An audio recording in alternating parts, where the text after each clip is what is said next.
Oh. Vii și tu 100 de ani? Că mă las singur aici și se plictisește lumea cu mine. Stai să spun, hai, să spun microfon. Hai ca să nu mișcă asta. Bună dimineața! Să mă aud și eu, nu? Să te pregătesc aici, ca la Antena 3. Hai că îmi luați interviu, nu? Hai, gata.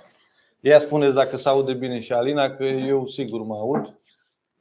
I-am pus microfonul acum să vedem dacă se aude bine. Despre ce vreți să vorbim? Să intrăm în scandal cu alegerile, cu cine votați, cu ce culoare aveți sau preferați? Eu nu mă duc să mai votez pe nimeni, gata, m-am supărat. Sau preferați să schimbăm, nu știu, adoptăm un subiect care vreți voi? Cristi și Cami, ai făcut foarte bine că ai renunțat la decizia ta, ca să nu mai postezi. Ce planuri aveți pe viitor? Da, eram nervos atunci când... A fost doar așa, pe moment, că când vezi asemenea mesaje te indispui și... 2-3 zile și după aia mi-a trecut.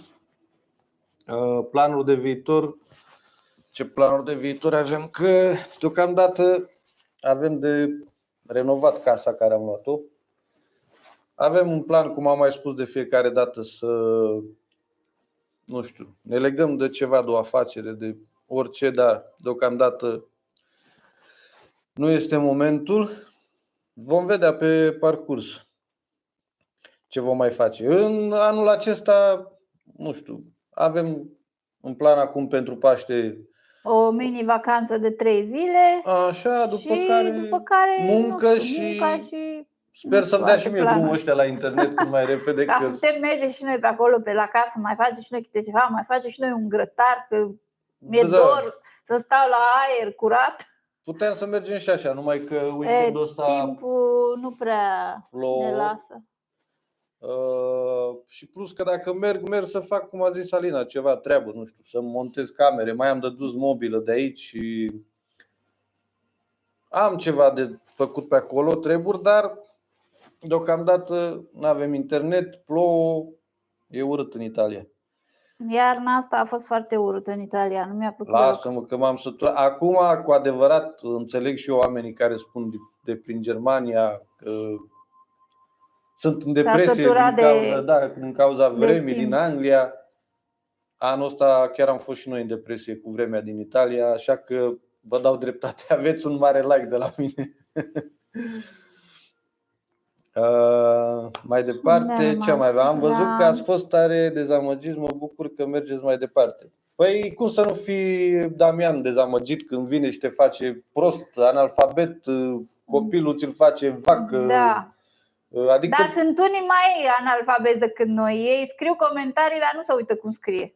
Da, adică eu sunt de acord să mă... Mai greșești, fiecare om greșește. Dar ei se dau așa deștept. Cine nu sunt să dau în general. Mulțumesc. Eu nu că nu accept critica, că o accept, nicio problemă, dar critică-mă cum trebuie, nu... Mă faci în toate felul ca la ușa cortului, că pentru ce? Doar că nu-ți convine ție de mine. N-am jignit pe nimeni, n-am vorbit urât despre nimeni. N-am cerut nimic la nimeni. Da. În fine, unii oameni așa consideră să-și exprime punctul de vedere prin jigniri și de-alea urâte.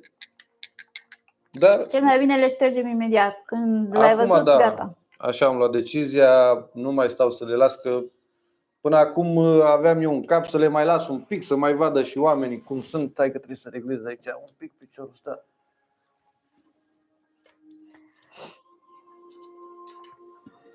Nu se lasă în jos? Gata. Dar acum le șterg comentariile și nu mai... Chiar dacă un pic e deplasat la locul lui, îl șterg direct și la revedere. Mai departe, bună dimineața, salutări din Germania. Vă salutăm și noi. Bună dimineața, Germania. Bună dimineața. La voi cum este situația? Că la noi plouă. Un timp de stat în casă, la televizor și în casă te plictisești. Faci treabă ce faci, după aia nu mai știi.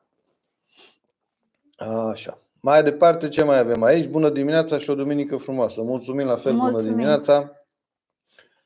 Ai avut pisici În cap? Pisici în cap n-am avut. Cum adică? Am avut dragi probabil da. Am avut dragi pe mine, n-am avut pisici în cap.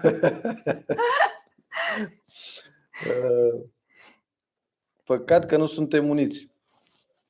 Ce să fim noi românii uniți? Păi românii niciodată nu sunt uniți. E dificil la noi să fim uniți. Asta o avem în ADN, să nu fim uniți. Te sapă, știi cum? Să nu ne iubim unul pe altul. La Roma e soare azi. La capitală cred și eu. Noi suntem aici în nord, lângă germani, lângă elvețieni, lângă austrieci, aici la vremea rea. Și la Damian, noi plouă. și la noi plouă. Dar unde? În ce zonă? Unde, Damian? Că nu vă țin minte pe toți unde stați și de unde sunteți. Nadine Aganadeja sau Deia Nadeia. Bună dimineața, mă bucur să vă văd și nu vă descurajați. Comentează de rău cei care vă invidiază că teama de discuție sau un video mai proaspăt. Cât te costă acum la moment traiul în Italia? Depinde de familie. Și câte persoane sunteți? Păi asta zic, da, depinde de familie, numărul de persoane, depinde de casa cât de mare e, că aici intră costul de încălzire, de pe timp de iarnă. Nu știu să dau așa. Am făcut noi aici pe canal un clip, cred că e un an de zile de când l-am făcut, ultimul, despre chestia asta. Când ne ieșise nouă? Undeva la 1800, da. Cam un 1750 sau 1800, ceva de genul. Noi 3 persoane, 2 adulți și copilul.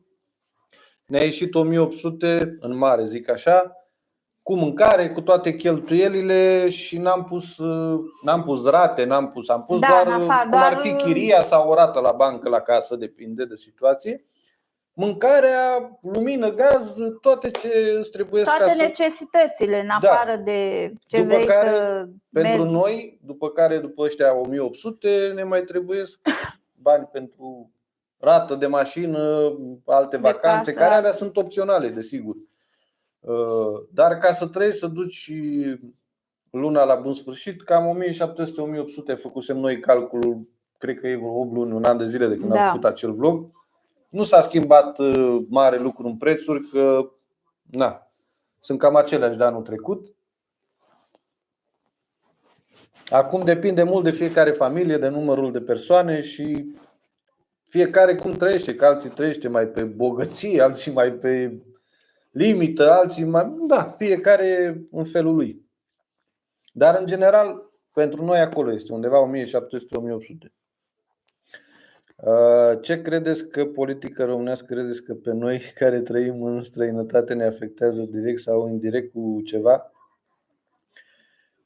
Politica românească pe noi ne afectează foarte mult. În primul rând, punctul meu de vedere, îl spun eu, vorbesc de altcineva, eu consider că din cauza politicii suntem noi unde suntem în străinătate, pentru că nu s-a creat ceea ce trebuie. Condițiile care le avem și aici. Da, în primul rând de muncă este vorba. Da. Că dacă în țară crea locuri de muncă, în fabrici, în instituții, în depozite, cât de cât salariile să fie și ele puțin mai mari. Nu zici neapărat la nivelul ăsta, dar cât de cât să fie acolo. Nu la nivelul ăsta, dar cât de cât, un pic mai...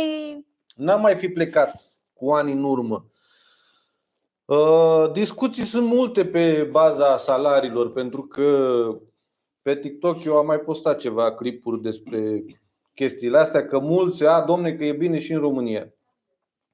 Nu vreau să critic pe nimeni, dar ce e bine în România? Că eu ca șofer în Italia dau o sumă rotundă, plus minus, acum nu luați exact, câștigi 2500 de euro. În România ca șofer ai 3000 de lei pe cartea de muncă, după care îți mai bagă o diurnă de nu știu cât și ajungi undeva la 5-6.000-7.000 de lei, adică maxim 1.200-1.300 de euro și stai plecat toată săptămâna prin țară.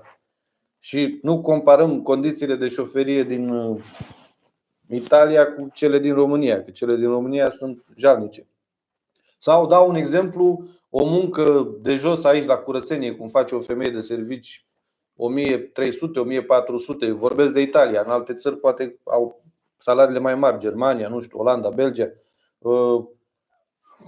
Aici lucrează pe 1300-1400, adică undeva la cât vine? 7000 de lei, 7000. Păi în România unde ia o femeie de serviciu 7000 de lei? Că ia 2500 de lei, 3000 de lei. Practic e vina lor că salariile astea sunt unde sunt. Cum știu să ridice prețurile la nivelul Uniunii Europene, toate costurile și așa ar trebui și salariile să ajungă în medie, clar, la fel. Adică îmi ridici toată economia, o joci la nivelul Europei, adică prețuri, mobilă, deci prețuri la mâncare, la mobilă, la haine, la orice, e ca și aici, poate unele produse chiar mai scumpe, și salariile mi le ții la jumate aproape. Da. Păi cum să mai dea un om înainte? Asta depinde clar de guvern, nu de cei care ne conduc, de clasa politică. Nu sunt de vină oamenii de rând că salariile rămân unde sunt. Ei o dă, da, că nu sunteți calificați. E vorba de, că și aici un necalificat, cum am spus mai devreme, o femeie de serviciu a 1400, 1500, 1300, depinde de la caz și în funcție de câte ore muncește. E vina lor total. Ce vreau să spun legat de politică, de alegeri, că tocmai suntem în pragul alegerilor. S-a închis? Da, lasă.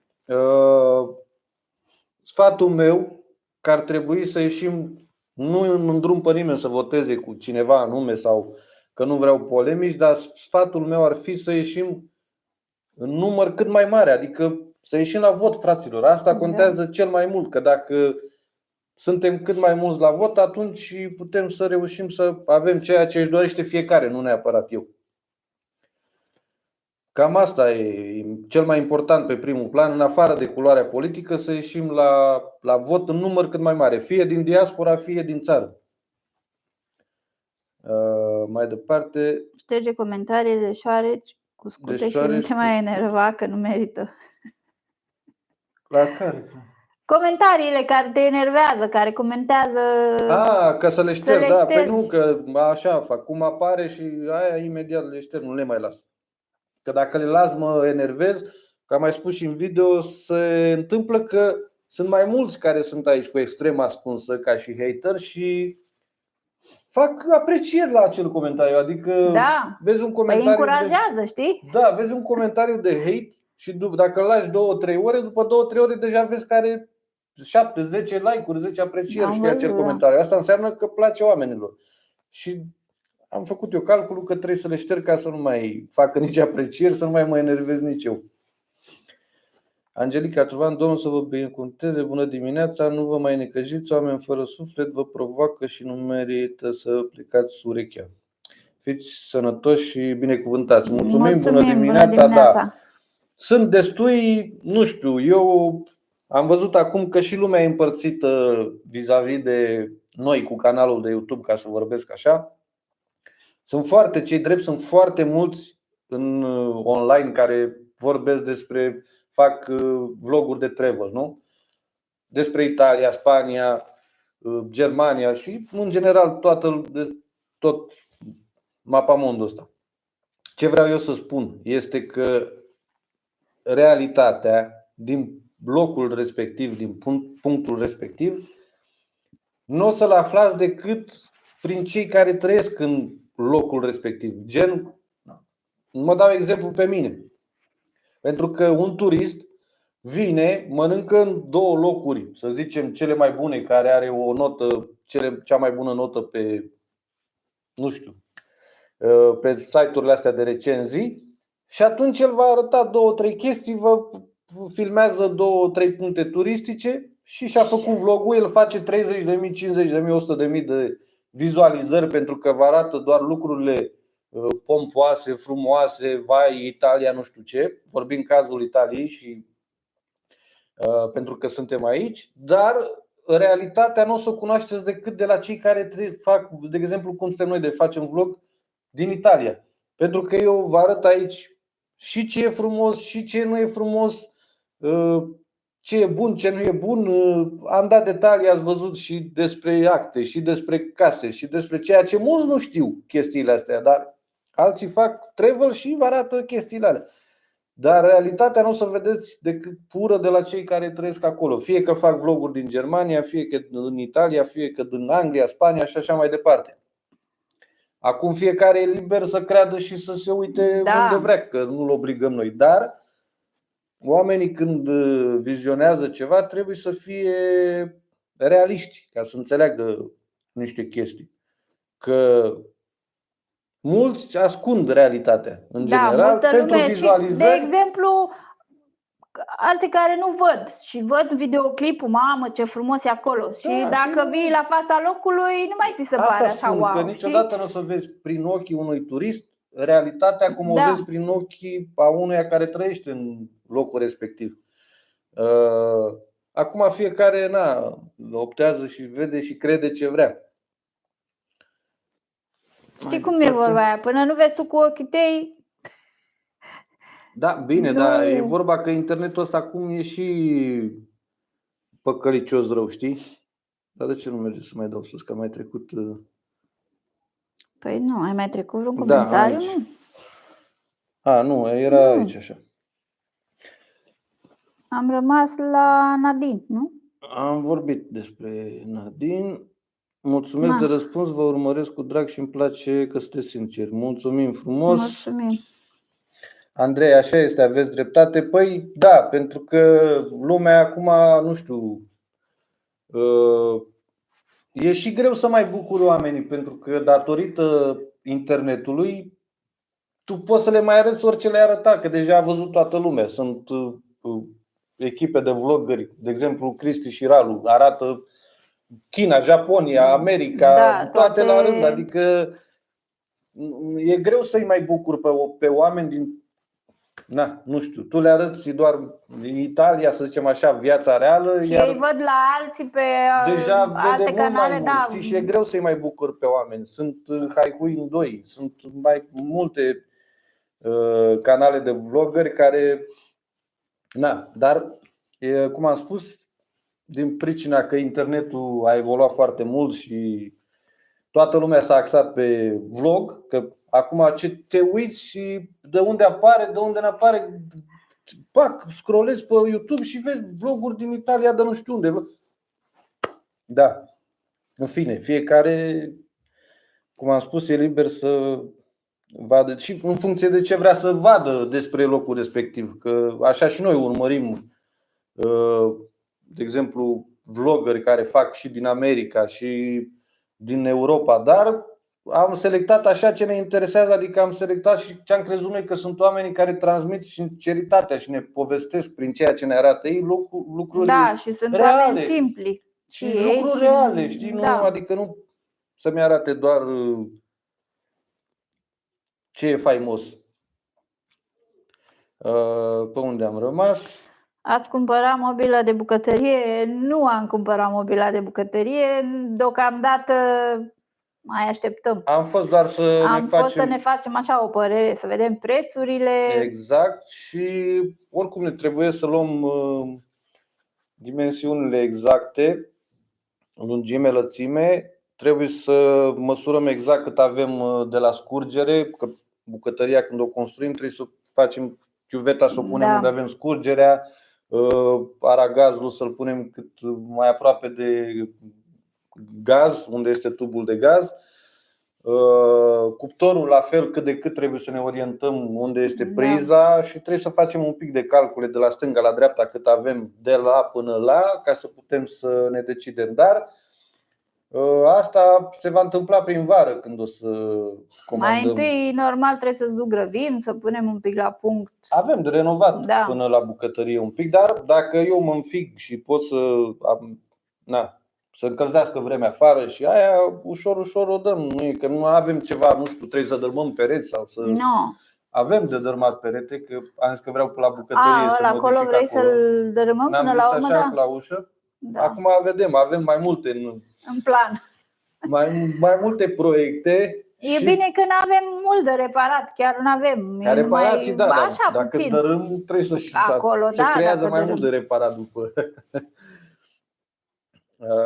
Bună dimineața, oameni dragi, Nicolae Romanescu, salut. Nicolae Mihai Antonescu. Opa, am venit Antonescu. Aur, de exemplu, cu Simion în frunte, sunt de 7 ani în Parlament, nu au făcut nimic, nicio lege, nimic, doar țipă.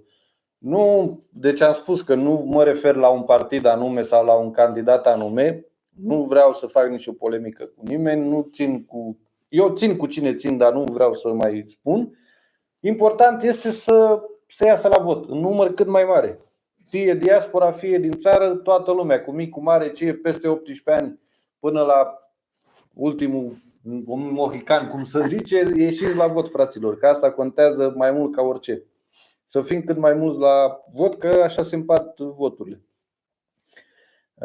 Cristian Simionov, Forță Fiorențola, salutări de la Sant'Angelo Lodigiano. Salutări. Salutări. Sant'Angelo Lodigiano e aproape aici, la 40-50 de kilometri.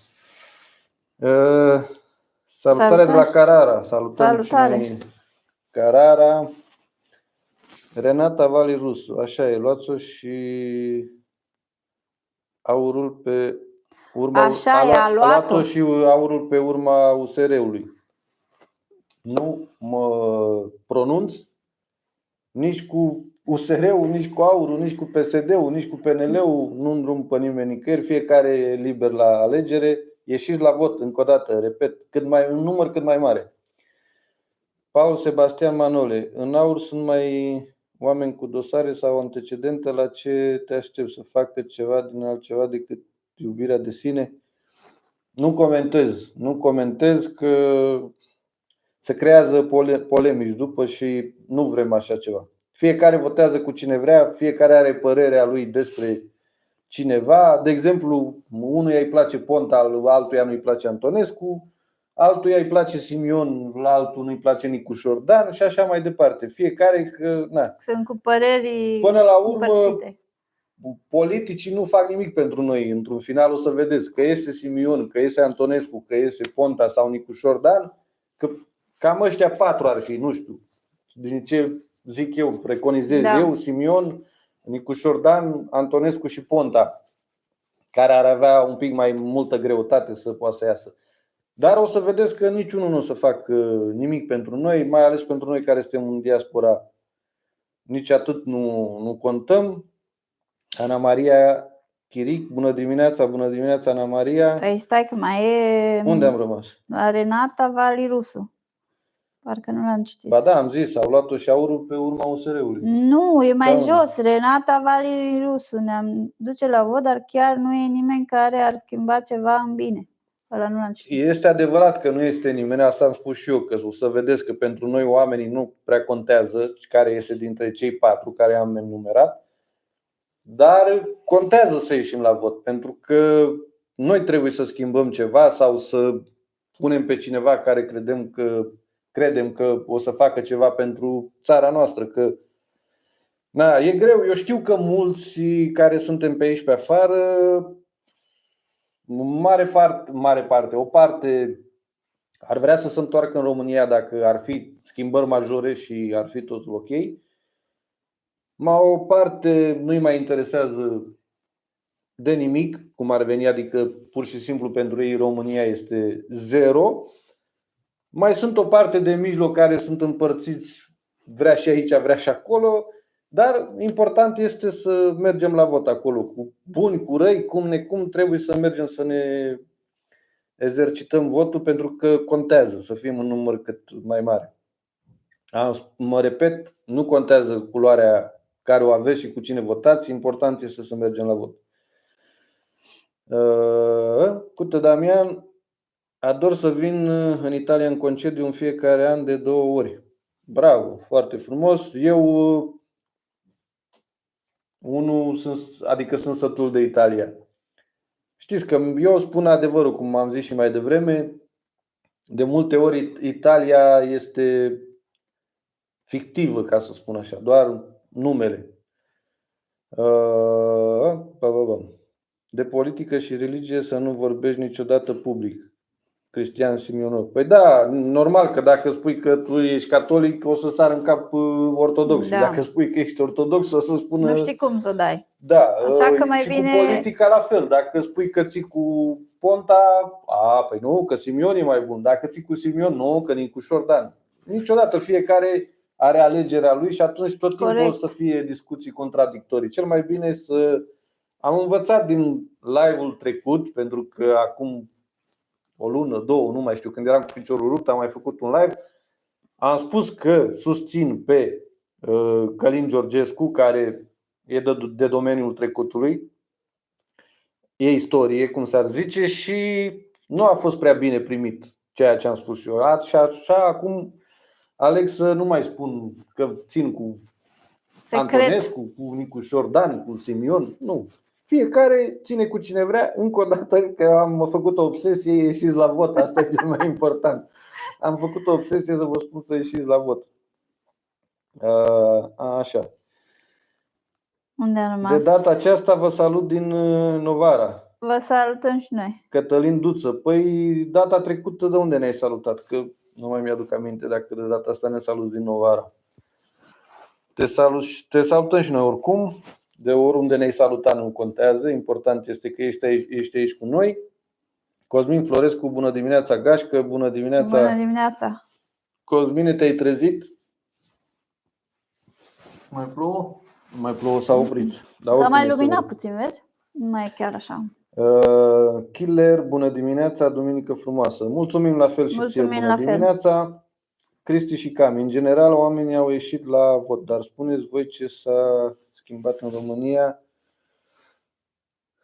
Dar trebuie să te uiți la videoclipurile lui Piedone. Numai hoți, așa sunt și cei care conduc țara. Hoți. Păi cam așa este. Aveți dreptate. Marin Marc și-a eliminat mesajul retiratul. Da, nu știu ce a vrut să scrie, în fine. Vis-a-vis de Piedone, eu cred că acolo el urmărește altceva. Părerea mea, eu zic că el își face o precampanie acum. Pentru că dacă iese Nicu Șordan, el își face loc către Primăria Capitalei, dacă înțelegeți voi prin ceea ce face el acum. Alea sunt niște demonstrații, să arate oamenilor că el e corect și că e legist, doar pentru a-și face loc către Primăria Capitalei. Pentru că dacă Nicu Șordan va ieși președinte, la Primăria Capitalei va ajunge Piedone, cu siguranță. Părerea mea, poate greșesc, dar eu așa o gândesc, că el aia caută. Pentru că el acum este un din ăsta care face spectacol, ca să zic așa, un jucător, un actor. Da. Că înaintea lui a fost Constantinescu ăsta, cum îl cheamă, nu mai știu, Constantinescu și nu mai știu cum, care l-a luat și pe Escobar la rost și i-a închis toate alea până n-a schimbat bucătăriile și așa mai departe. Nu mai țin minte, dar ceva cu Constantinescu.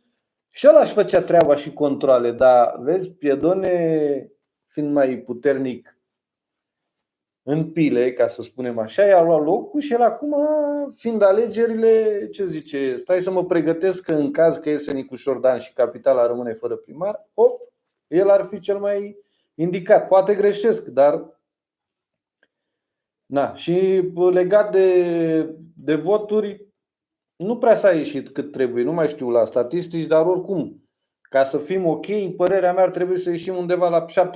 Nu s-a ieșit niciodată 70%, la 70-80% din toți votanții României, cumulat cu diaspora, cu tot ce este în țară, dar niciodată, nu mai știu procentajul, dar nu s-a ajuns la atât.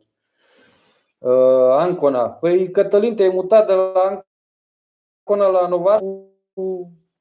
Care este situația?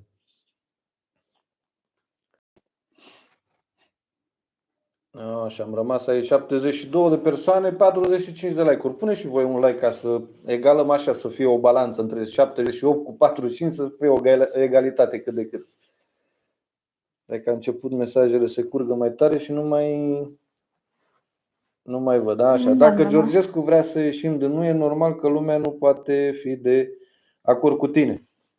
Nu mă contrazic. Nu era rost de ieșit din NUE, asta era doar strategic ca să poată să-l împiedice în fața oamenilor să nu-l mai voteze sau să, în fine, oricum e ieșit din joc, nu mai contează.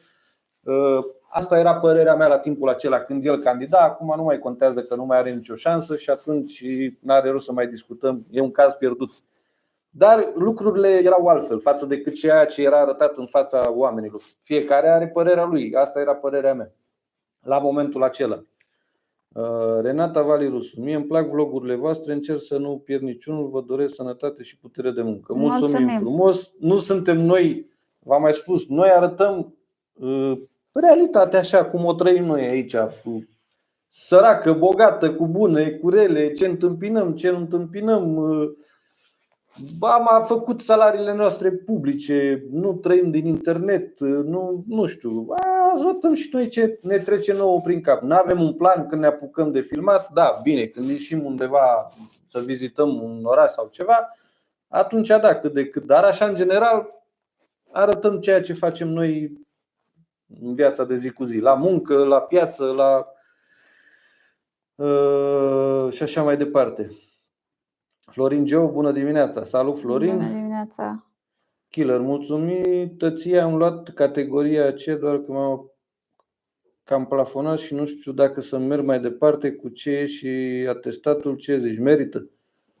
Păi, nu știu, depinde ce calificare ai ca și la bază, ca să zic așa, și ce vrei să faci, ce-ți place. Că ce e simplu de luat, important e să și placă. Că dacă nu-ți place, degeaba l-ai luat.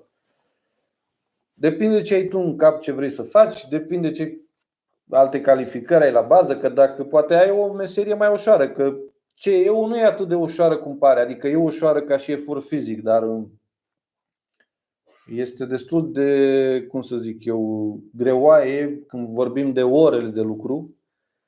Nu muncești fizic, dar plecat de acasă ești cu orele, adică, de exemplu, săptămâna trecută am avut o zi. Chiar am făcut un vlog și o să-l pun, cred că miercuri, că nu am altceva. Dacă, în caz că după amiază îmi vine vreo idee sau ceva, dar cu timpul de afară este greu de plecat undeva să filmăm. O să pun miercuri. Am avut 13 ore de când am plecat din garaj și până am ajuns înapoi. 10 ore am condus și am făcut și descărcare, am schimbat și vreo 2 containere, am făcut și vreo 720 de kilometri în 13 ore, adică nu este chiar așa ușoară munca de șofer. Doar că trebuie să-ți și placă, știi, ca să, într-adevăr, se câștigă o sumă destul de plus minus ok, ca să zic așa. Că nu vreau să am polemici să zic că nu e bine plătită, că sunt destule persoane care spun că ar trebui mai mult și eu consider că ar trebui să câștigăm un pic mai mult pentru orele muncite și pentru stresul care îl avem, dar nu este vorba numai de bani aici la camion, trebuie să și placă. Să stai atâtea ore plecat, te trezești la 3 dimineața, la 2, la 5, depinde de zi de cursă, că ca șofer să câștigi bani mai mult trebuie să ai un pic de sacrificiu, adică mai multe ore și sculări din astea matinale, așa că dacă îți găsești ca șofer un post din ăla de încep la 7 și termin la 5, cu siguranță nu ai 2400. Adică să ai programul fix. Să ai un program fix, da. Nu mai ai un 2400, un 2500, iei 1700, 1800, un salariu din ăsta de bază, așa.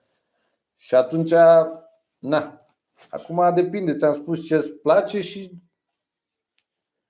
dacă mai ai și altă calificare la bază și crezi că poți să produci un salariu plus minus echivalent cu cel de șofer, poți să faci o comparație, nu știu, dar Cosmin Florescu, exact ce zici tu, și să mă recuperez din bani care au făcut praf Ciolacu, că Ciolacu l-a făcut, este acum Piedone. N-am înțeles. Exact ce zici tu, și să mai recupereze din banii care i-a făcut praf Ciolacu, că Ciolacu l-a făcut și este acum Piedone.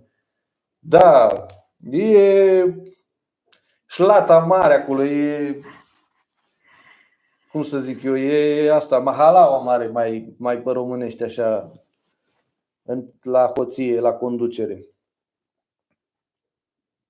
Horia Constantinescu, așa, Mihai Antonescu, că nu mai îmi venea Horia. Bravo. Și ăla își făcea treaba din punctul meu de vedere, dar eu v-am zis, ăsta își face mai mult propaganda acum Piedone. Urmărește el ceva.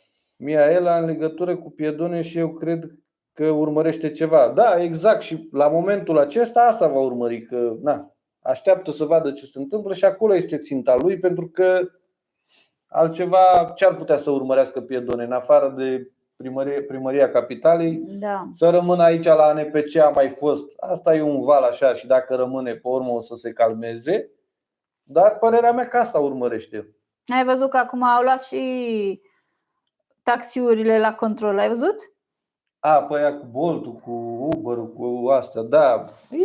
E practic o propagandă și o școală de-a lui ca să-și facă vizibilitate cât mai mare, să zică lumea. Că mai spunea, mă uitam la un podcast, dar nu la podcast, era la ăsta, la Horia, ăsta de cu ProSportul sau cum îi zice, de face cu sportul, Horia, în fine, dă-l invită pe Mitică Dragomir toată ziua, îl bagă pe ăla pe gât și ăla aruncă niște gogoși de te doare minte.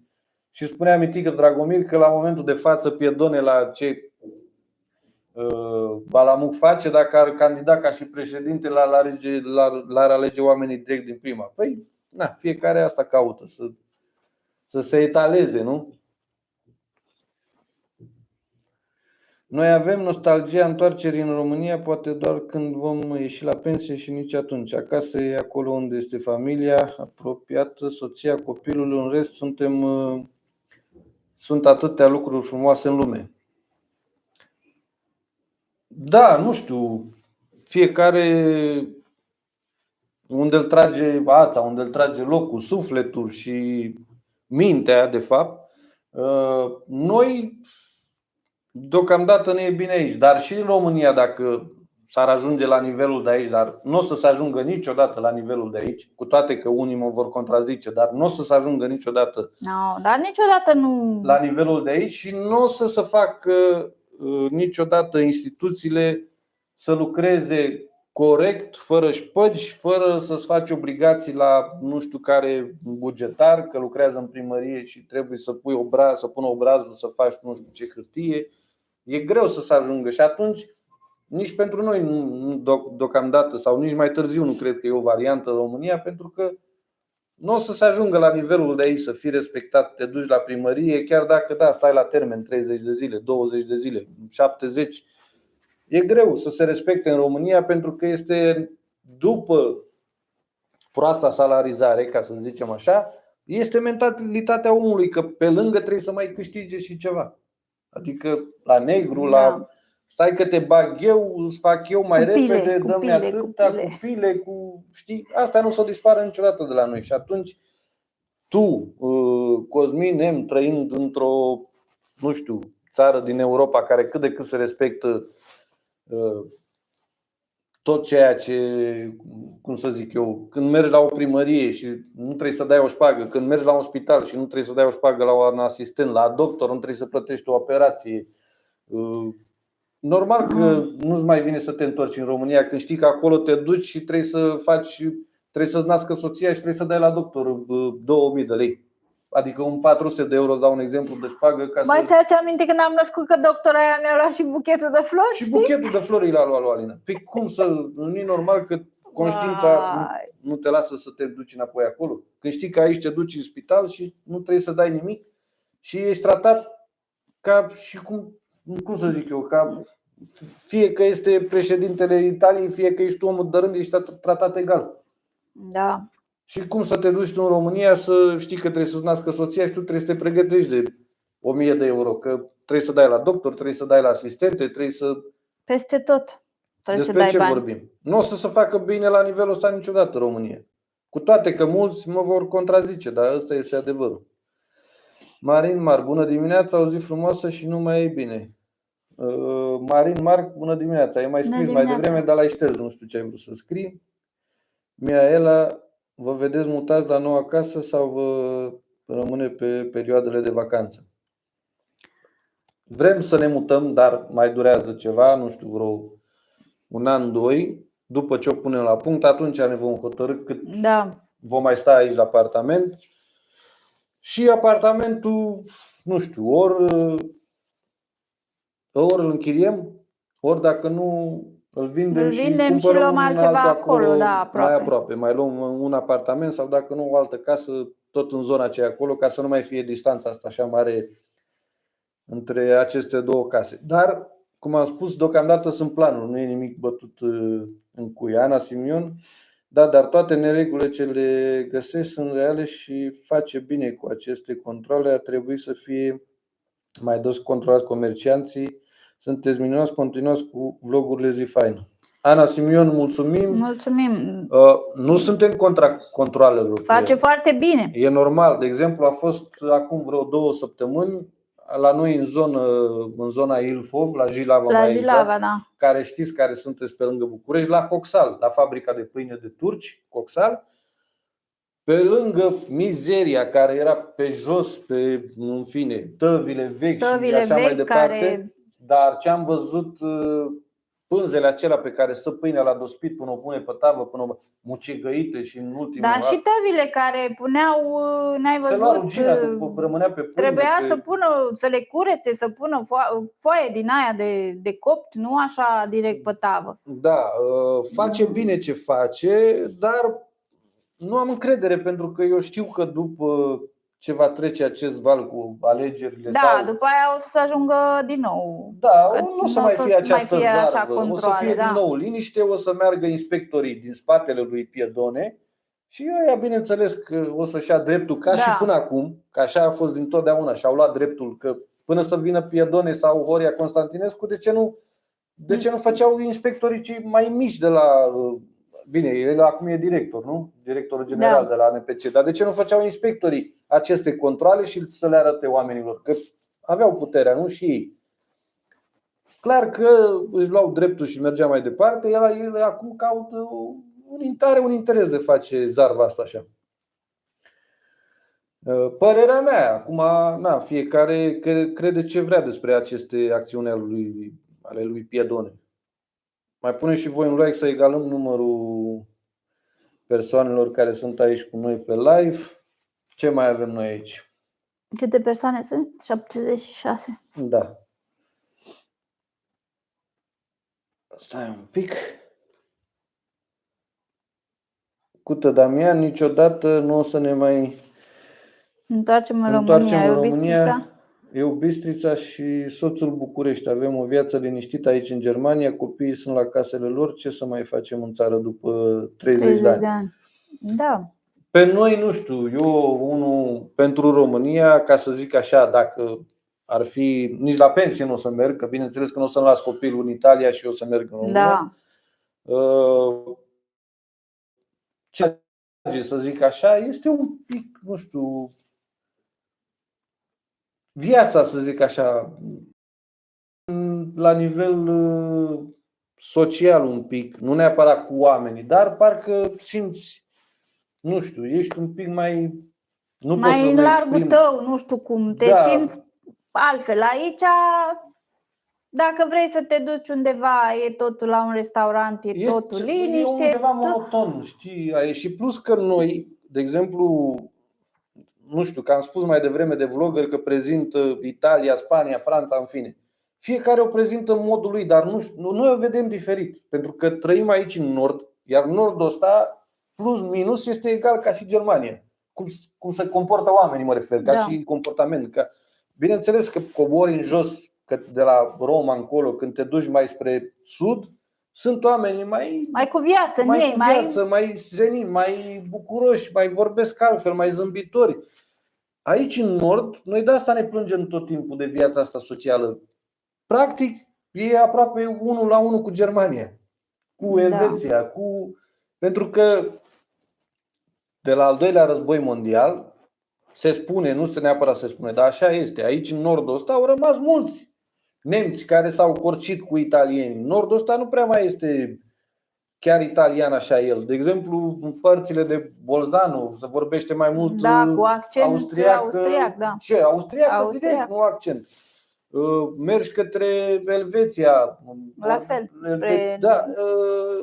Sunt multe curcituri aici și nu mai au sângele la latin. Oricum ei nu știu să se distreze. Dar din cauza asta, că nu mai au sângele la latin, știi? Nu sunt ca cei de jos. Când am fost prima dată la mare aici și am ajuns pe plajă, liniște, s-auzea doar marea. Păi asta știi de ce? Pentru că ei relaxarea o consideră, liniștea consideră relaxare. Noi relaxare, românii... Noi obișnuiți, nene, cu muzică, cu... Păi pentru că noi românii suntem obișnuiți de relaxare. Cum o gândim noi? Relaxare, mergem să cântăm, să dansăm, să ne distrăm, să bem până dimineața la 4. La ei nu e așa. Nu, relaxarea la ei înseamnă liniște, să nu audă zgomot, să stea pe malul mării, să audă valurile. Păi ei asta îi relaxează. Așa consideră ei. Aici nu putem noi să-i condamnăm la chestia asta. Unde a rămas? Victoria Brăilă, neața la toată lumea. Bună dimineața, neața. Victoria și ție, Mihai Antonescu. Horia Dihanovici. Ivanovici, da, Horia Ivanovici, dar merge și de la Dihanie, că e dita mai Dihania. Nu râdem două, facem o glumă, bineînțeles. Șenol Gemil, salut. Șenol Gemil, nume de turc. Ceva de genul, salut. Cea mai cool familie din Italia. Mulțumim frumos. Rodica Panai, bună dimineața, familie frumoasă, vă îmbrățișez. Mulțumim frumos. Și noi bună dimineața, Bogdan Raul, corect. Adrian, ceau din UK, salutăm UK-ul. Salutări. Ia să vedem ce mai avem mai jos.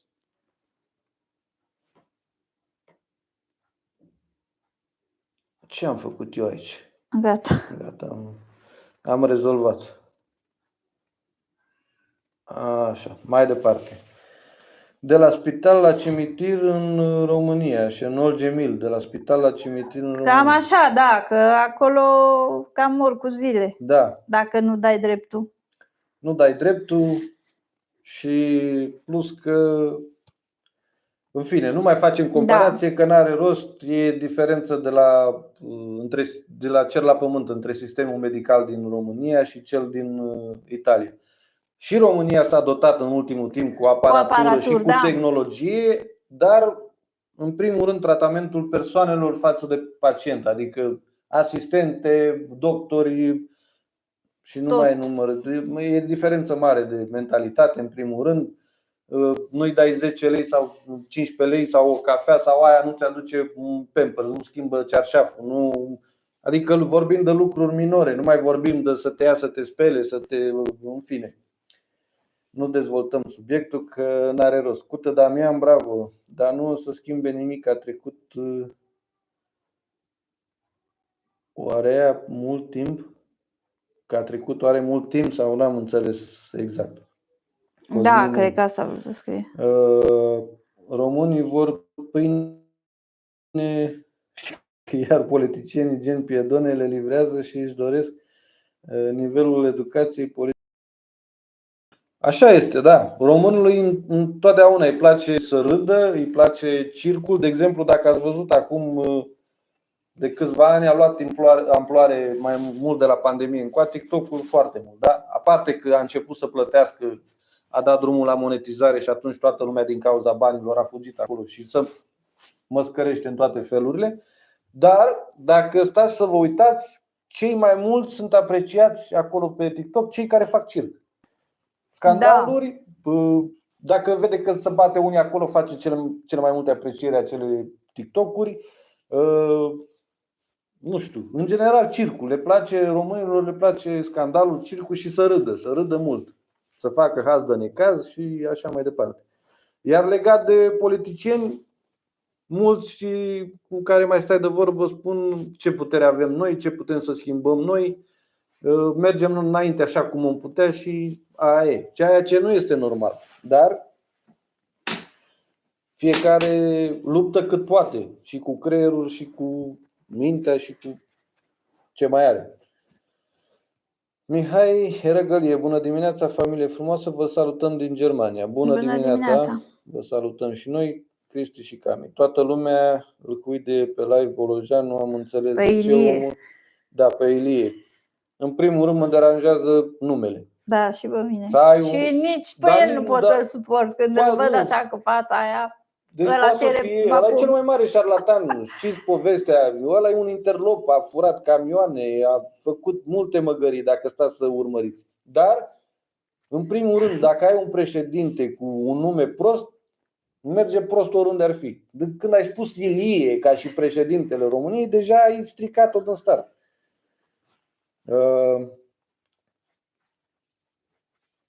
Păi a făcut ceva pentru Oradea, da, am înțeles, dar pentru țară nu vedeți ce legi face. El nici nu are dreptul să facă lege acum. Eu vorbesc acum din punct de vedere real, nu am nimic personal cu nimeni. Dar el, ca președinte interimar, el nu are voie să dea nicio lege, nu are voie să promulge nicio lege, nu are voie să facă nimic. El are drept putere de la Dumnezeu, cum ar veni. El și Ciolacu sunt puși pe viață, cum ar veni acolo. A și spus în față la televizor Ciolacu: puteți să faceți voi ce ați vrea, că pe mine nu puteți să mă dea jos. Singurii care poate să mă dea jos este PSD-ul, partidul PSD, și la revedere. Cum să ești tu în fața oamenilor să spui așa, la tot putere? Cine ești tu? Dumnezeu? Cine ești? Așa să crede el. Păi așa să crede, dar n-ai voie să faci așa ceva. Cum să ieși în fața oamenilor să impui niște vorbe deranjante dacă stai să le gândești logic? Puteți să votați voi cu cine vreți, tot cu tare va ieși. Asta ce înseamnă? Că îmi dai de înțeles că se vor face manevre, Da. nu? Cum să spui tu oamenilor, populației, să spui tu puteți să faceți voi ce ați vrea, că iese tot cine? Păi asta înseamnă că e comunism, trăim în comunism, nu? De ce mai avem dreptul la vot? Hai să nu mai mergem la vot și la revedere. Nu este corect ceea ce fac ei, dar în fine, jocurile sunt la ei, nu la noi. Ana Maria Moțoiu, felicitări, numai plebea care pleava, cred că a vrut să scrie, a stat bine, mersi în țară. Nu știm cum se muncește, nu știu cum se muncește afară. Vă apreciez și vă urmăresc cu plăcere. Mulțumim. Da, nu neapărat că a rămas numai pleava, dacă asta ați vrut să scrieți, că nu a rămas numai pleava în țară, dar haideți să vă spun un lucru. Tot ce se întâmplă în jurul alegerilor, că fie de președinte, fie de primari, fie de parlamentare, totul strică primarii. Pentru că sunt mulți oameni la țară care sunt comandați de primari, de fiecare cu partidul lui, și merg mai mult obligați ca să voteze. Mergi acolo și votezi cu tare, că dacă nu știi că ai nevoie de mine, știi că o să ai și tu. Da, nu e normal așa ceva. Nu e normal, fiecare dar om votează cu cine vrea, nu. Da, aici este puterea lor. Păi, despre ce vorbim? Asta e realitatea. Oameni care să vând pe 100 de lei, 5 mici, o găleată, un fular, un cozonac de Paște, O sticlă de ulei, o sticlă de ulei, urez, ceea ce nu în este fine, normal. da. Nu este normal, dar asta gândește fiecare, asta face. Gabi, bună dimineața Gabi, și ție, Damian, îmi place de voi că sunteți oameni simpli ca mine și aveți familie frumoasă, adică știți ce vreți. Păi, la câte prefăcătorie este în lumea asta acum, asta mai ar lipsi, să fim chiar cu toții prefăcuți și trebuie să fim realiști. Eu știu că de multe ori, eu de-aia mă și feresc să mai spun, cum am spus data trecută, cu cine țin, cu cine votez, cu cine nu vreau să mai fac public, pentru că oamenii niciodată nu o să fie de acord cu tine. Trebuie să descarcă? Da, că băga aici cablu imediat. Nu o să fie niciodată de acord cu părerea ta, fiecare are varianta lui. Orice om crede că varianta lui e cea mai bună, cum de altfel și eu cred că varianta mea e cea mai bună, și atunci or să fie numai contraziceri și numai chestii din astea. Iar legat de sinceritate, trebuie să mai fim și sinceri, că suntem sătui de minciună și de laudă și de fală, ca să zic așa. Unde veți merge în următoarea vacanță sau mini-vacanță? Nu spunem. E secret.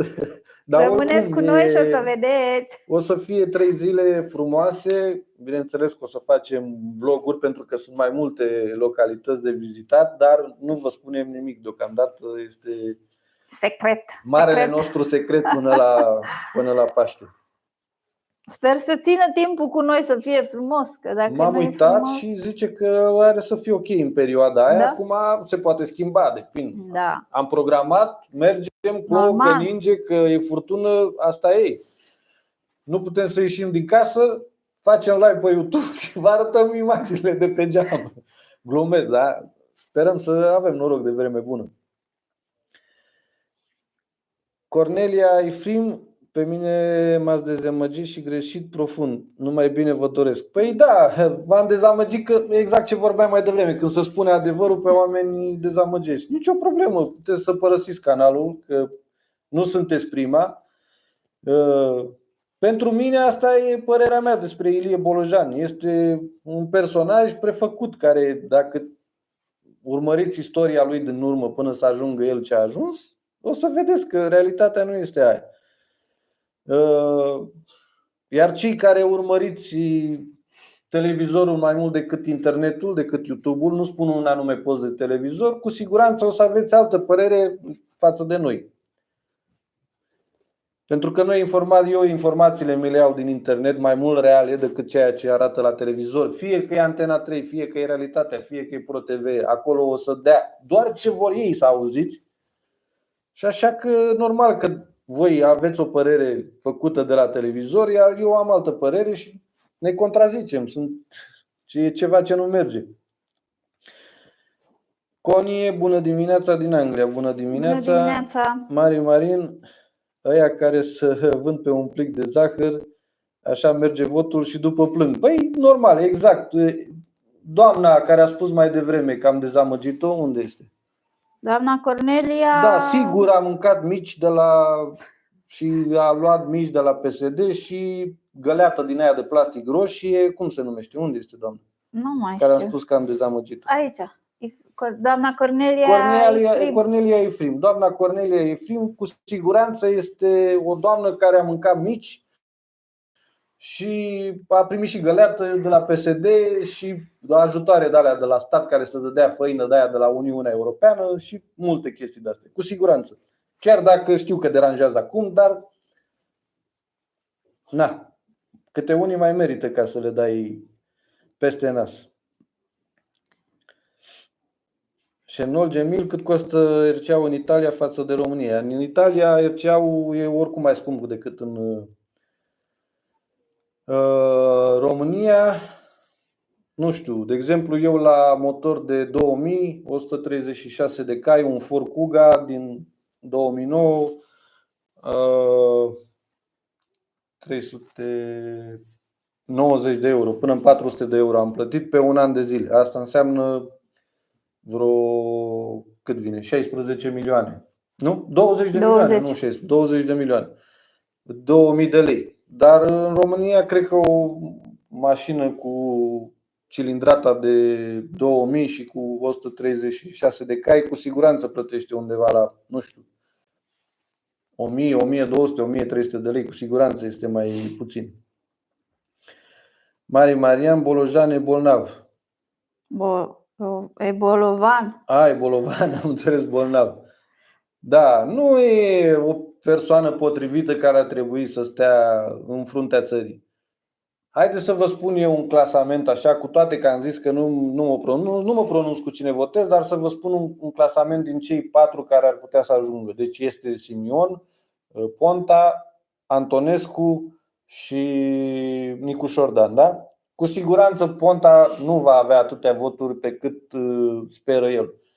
Lumea cu Antonescu sigur nu o să ia, o să se dea bătălia între Simion și Nicu Șordan. Acum nu știu eu care va fi el mai puternic sau care va fi mai votat de oameni, Simion sau Nicu Șordan, dar părerea mea că ăștia doi vor ajunge, Simion cu Nicu Șordan. Zic eu, acum poate greșesc, na.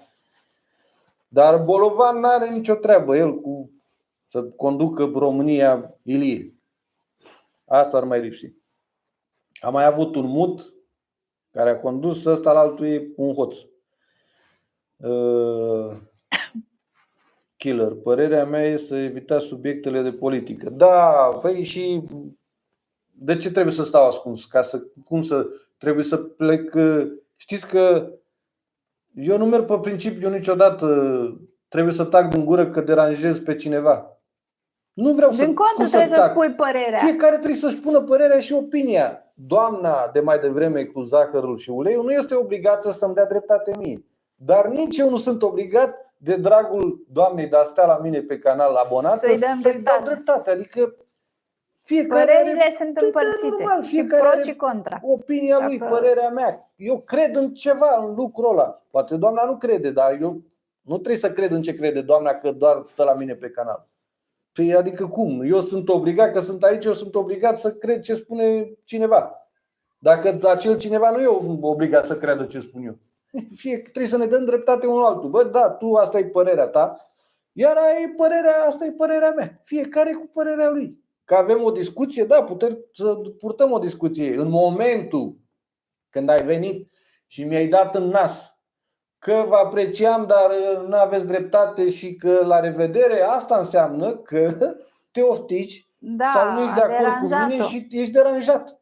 Eu de ce nu sunt? Fie că eu vă spun, uite, de exemplu, Bolojan al meu, al vostru, nu-mi place de el. Spuneți și voi, da mă, uite, nici nouă nu ne place de Nicu Șordan. Ok, fiecare are părerea lui, nu? Fiecare corect. Votează cu cine vrea și ține cu cine vrea. Păi, care e problema? Fiecare are opinia lui. Eu v-am zis, eu nu votați cu... V-am spus că nu-mi place mie personal de Ilie Bolojan, da? Nu vreau să am un președinte cu numele Ilie. Dar nu că v-am spus noi nu-l votați sau vrei nu să-l v-am votați, obligat. să-l puneți președinte pe Ilie, vrei să-l puneți pe Nicu Șordan, vrei să-l puneți pe Simion. N-am nicio problemă, eu spun ce nu-mi place, că am dreptul să spun. Am dreptul la replică. Dacă aș spune numai ca voi, ce aș fi eu aici? Robot? Să mă iau după voi? Da, aveți dreptate. Da, Bolojan, numărul 1. Cine e Simion? Perfect. Nicu Șordan, pe ce sunt eu aici? Marioneta voastră? Nu există așa ceva la mine. Cine cui îi place să stea, cu cine nu să meargă mai departe. Care e problema? Avem dreptul la replică fiecare. Nu-mi impui tu mie că, vezi, Doamne, nu mai stau la tine pe canal că nu ții cu Bolojan. Nu mai sta, care e problema? Ia uite, bă, frate, ui. Miaela, ce-mi place la voi? Sunteți clari și aveți o logică sănătoasă în gândire. Pentru asta vă urmăresc și pentru exemplu bun pe care îl oferiți. Mulțumim, Miaela, dar vedeți că mai sunt persoane care nu acceptă să te contrazici sau să spui punctul tău de vedere. Aici lumea crede că dacă eu sunt pe YouTube și cer o abonare, să te abonezi la un canal sau să pui un like, eu trebuie să halesc. Trebuie să spui tot ce fiecare, știi? Adică trebuie să dacă spune dă-te cu capul de geam că da, cam așa ceva. Trebuie să accept toate părerile fiecăruia, trebuie să fiu de acord cu toată lumea, domnule, eu nu trebuie să contrazic pe nimeni, știi? Adică da. Cum să nu contrazic? Eu am opinia mea, părerea mea, voi aveți opinia voastră, nicio problemă. Că nu ajungem la un bun acord și fiecare merge în partea lui, e altă problemă, dar avem dreptul la opinie fiecare, nu? Păi cum?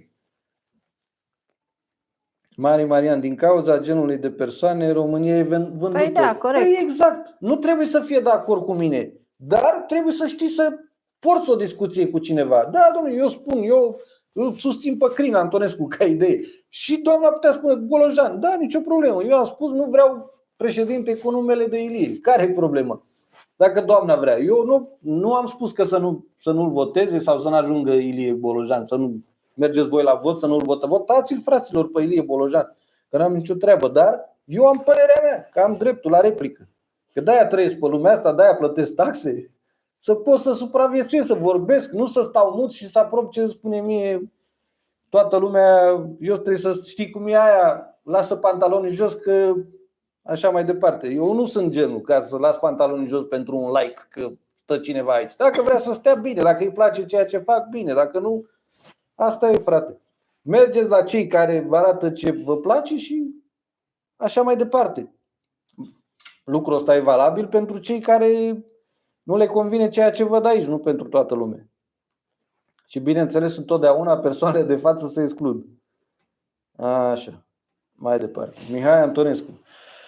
Bolojan a făcut din Oradea unul din cele mai frumoase și prospere orașe din România. Da, îți dau dreptate, este adevărat. Dar punctul meu de vedere este că pentru țară, la ceea ce face el în momentul de față ca și președinte interimar, nu face lucruri bune și nu face legi bune, nu propune ceea ce trebuie pentru țară. În legătură cu Oradea, da, sunt de acord cu tine, jos pălăria. Așa este. Vedeți, eu pot să dau și dreptate în unele lucruri.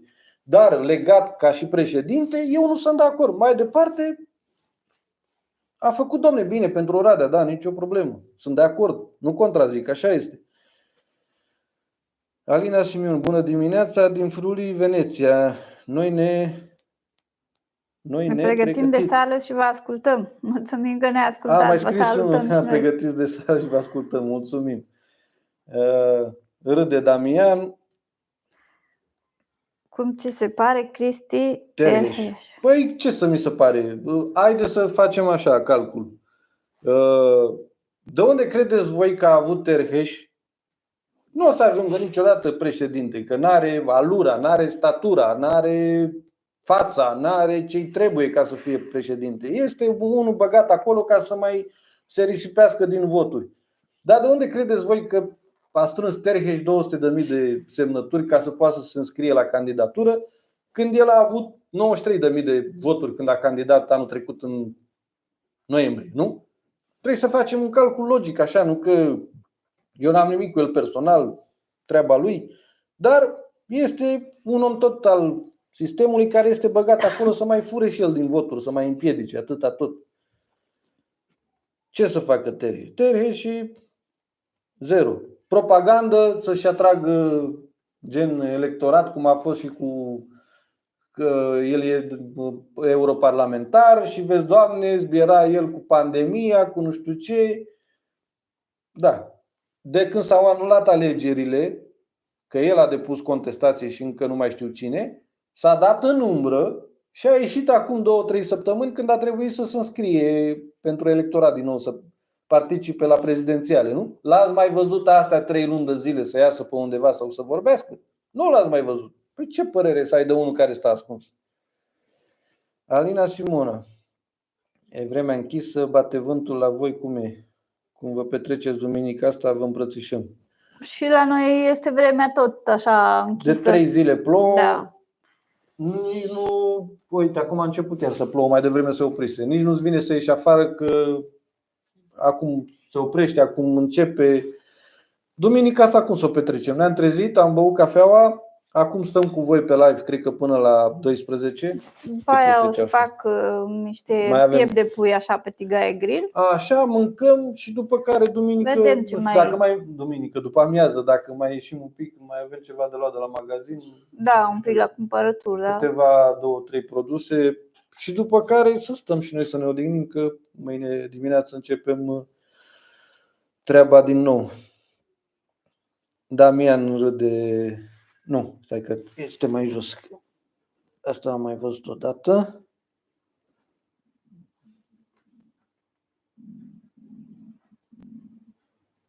Casa Veronica, bună dimineața. Bună dimineața. Bună dimineața. Salutări din Germania, Augsburg. Vă salutăm și noi. Maria, nu trebuie să taci niciodată. Fiecare poate să zică ce vrea. Păi exact, tocmai de asta nu vreau să las pantalonii jos pentru un like sau pentru un abonat că pleacă sau vine. Asta înseamnă că nu vezi nimic interesant la noi. Drum bun, sănătate. Este YouTube-ul plin de mulți care îți arată ce vrei tu. Exact. Eu nu pot să-ți arăt chiar ce vrei tu. Eu arăt ce vreau eu și ce văd eu și ce consider eu că e corect, că e cinstit. Eu în general nu promovez minciuna, nu promovez fala, nu promovez figurile. Da, că am arătat că am achiziționat o casă a doua, face parte din viața noastră. Da. Nu trebuie să o luați ca o laudă sau că vă arătăm vouă de talente, să ne etalăm noi că ne-am mai cumpărat o casă. Nu, arătăm pentru că asta facem pe canal, arătăm viața noastră aici și face parte din viața noastră tot ceea ce arătăm. Casa Veronica, eu l-aș pune pe Vlad Țepeș. Da, păi ar fi cel mai bun, să știi, dar din păcate nu mai avem unul ca Vlad Țepeș. Cristian Simionov, un mare trădător, târfeș ăsta, da. El a făcut ca un cum să zic eu, ca un șobolan. A atacat și a fugit în scorbură, s-a ascuns acolo. A mai ieșit 3 luni de zile până să-și depună candidatura. L-ați mai văzut pe undeva? A venit el la Dan Diaconescu, domne, că s-a furat, că știți că din cauza lui Lasconi. De ce? Haideți să vă spun, dacă nu era ceva corect și Lasconi avea de câștigat, să zicem așa, asta e o paranteză. Dom'le, de ce n-a atacat în instanță că s-au anulat alegerile? Ea n-a avut nimic de contestat, ea n-a avut nimic de spus. Ea s-a pus în umbră primele 2-3 săptămâni chiar aproape o lună de zile, s-a pus în umbră, ca și cum i-a convenit situația și normal era în turul 2 Georgescu și Lasconi, nu? De ce turul 2, ei putea erau. să iasă în față și să spune, domnule, de ce mi-ați oprit alegerile? De ce? Că poate eram eu câștigătoare. Nu, ea s-a dat în umbră, pac. În fine, astea sunt prea mari dădăsupturile ca să le discutăm aici cu oamenii. Deja pe urmă o dă că sunt eu. V-am spus, Georgescu nu mai candidează. Ăla era care a fost pe, să zic așa, pe placul meu. Da, și pe placul meu era. Dar uitați-l că nu mai este. Eu nu mai am treabă. Eu v-am zis, cel mai important este să ieșiți în număr cât mai mare la vot. Nu contează cu cine votați sau ce culoare politică aveți. Important este să ieșim cât mai mulți la vot, fie diaspora, fie în țară. Casa Veronica, sunteți o familie super tare. Mulțumim frumos. Cristi și Cami, pe cei care i-a enumerat mai înainte, care dintre acestea vor face ceva pentru România. Dar așa încât că peste 4 ani să nu ne plângem iar de milă. Cristi, nu știu dacă ar face vreunul ceva. Niciunul nu o să facă. Cu siguranță, adică ei ceva o să facă. Dar spre binele nostru sau pe placul nostru al oamenilor, niciodată nu o să facă niciunul. Fie că iese Simion, că se spune, vezi Doamne, acum nu mai știu eu cât e de adevărat, că nu mai crezi nimic. Se spune că în spatele lui Simion ar fi Georgescu și că să-l pune prim-ministru. Astea sunt bălmăjeli. Că iese Simion, că iese Antonescu, că iese Nicu Șordan. Pentru noi, oamenii de rând, veți vedea că nu o să facă niciunul nimic. Dar important e să ne spunem opinia prin vot.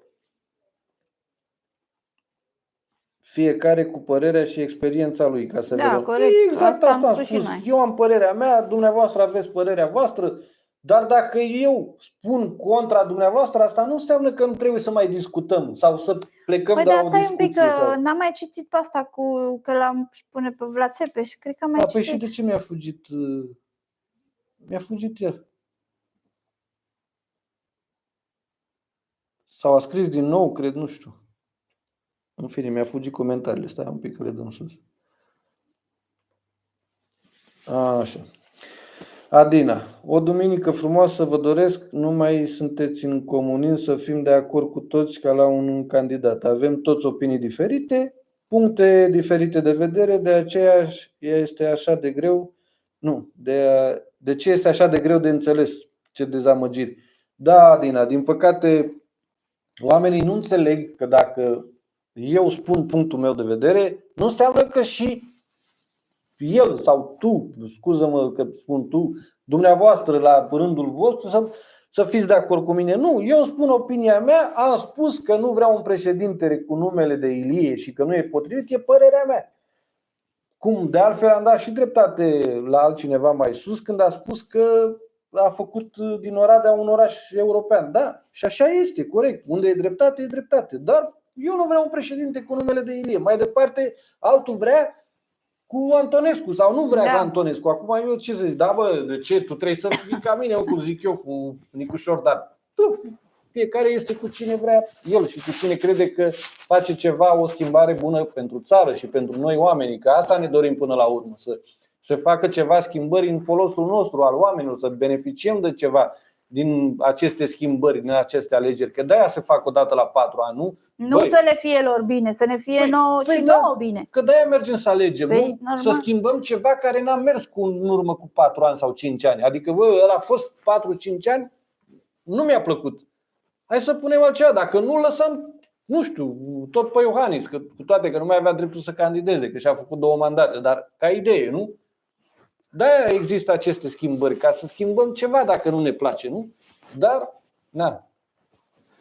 Oamenii, dacă le spui opinia ta sau gândești contra a opiniilor lor, li se pare că ai ceva cu cineva. Nu este adevărat. Trebuie să stai să gândești în primul rând, nu când să scoți pe gură dacă nu ești de acord, dacă cineva nu e de acord cu tine, gata, nu mai stau de vorbă cu omul ăla. Păi fiecare are părerea lui, nu?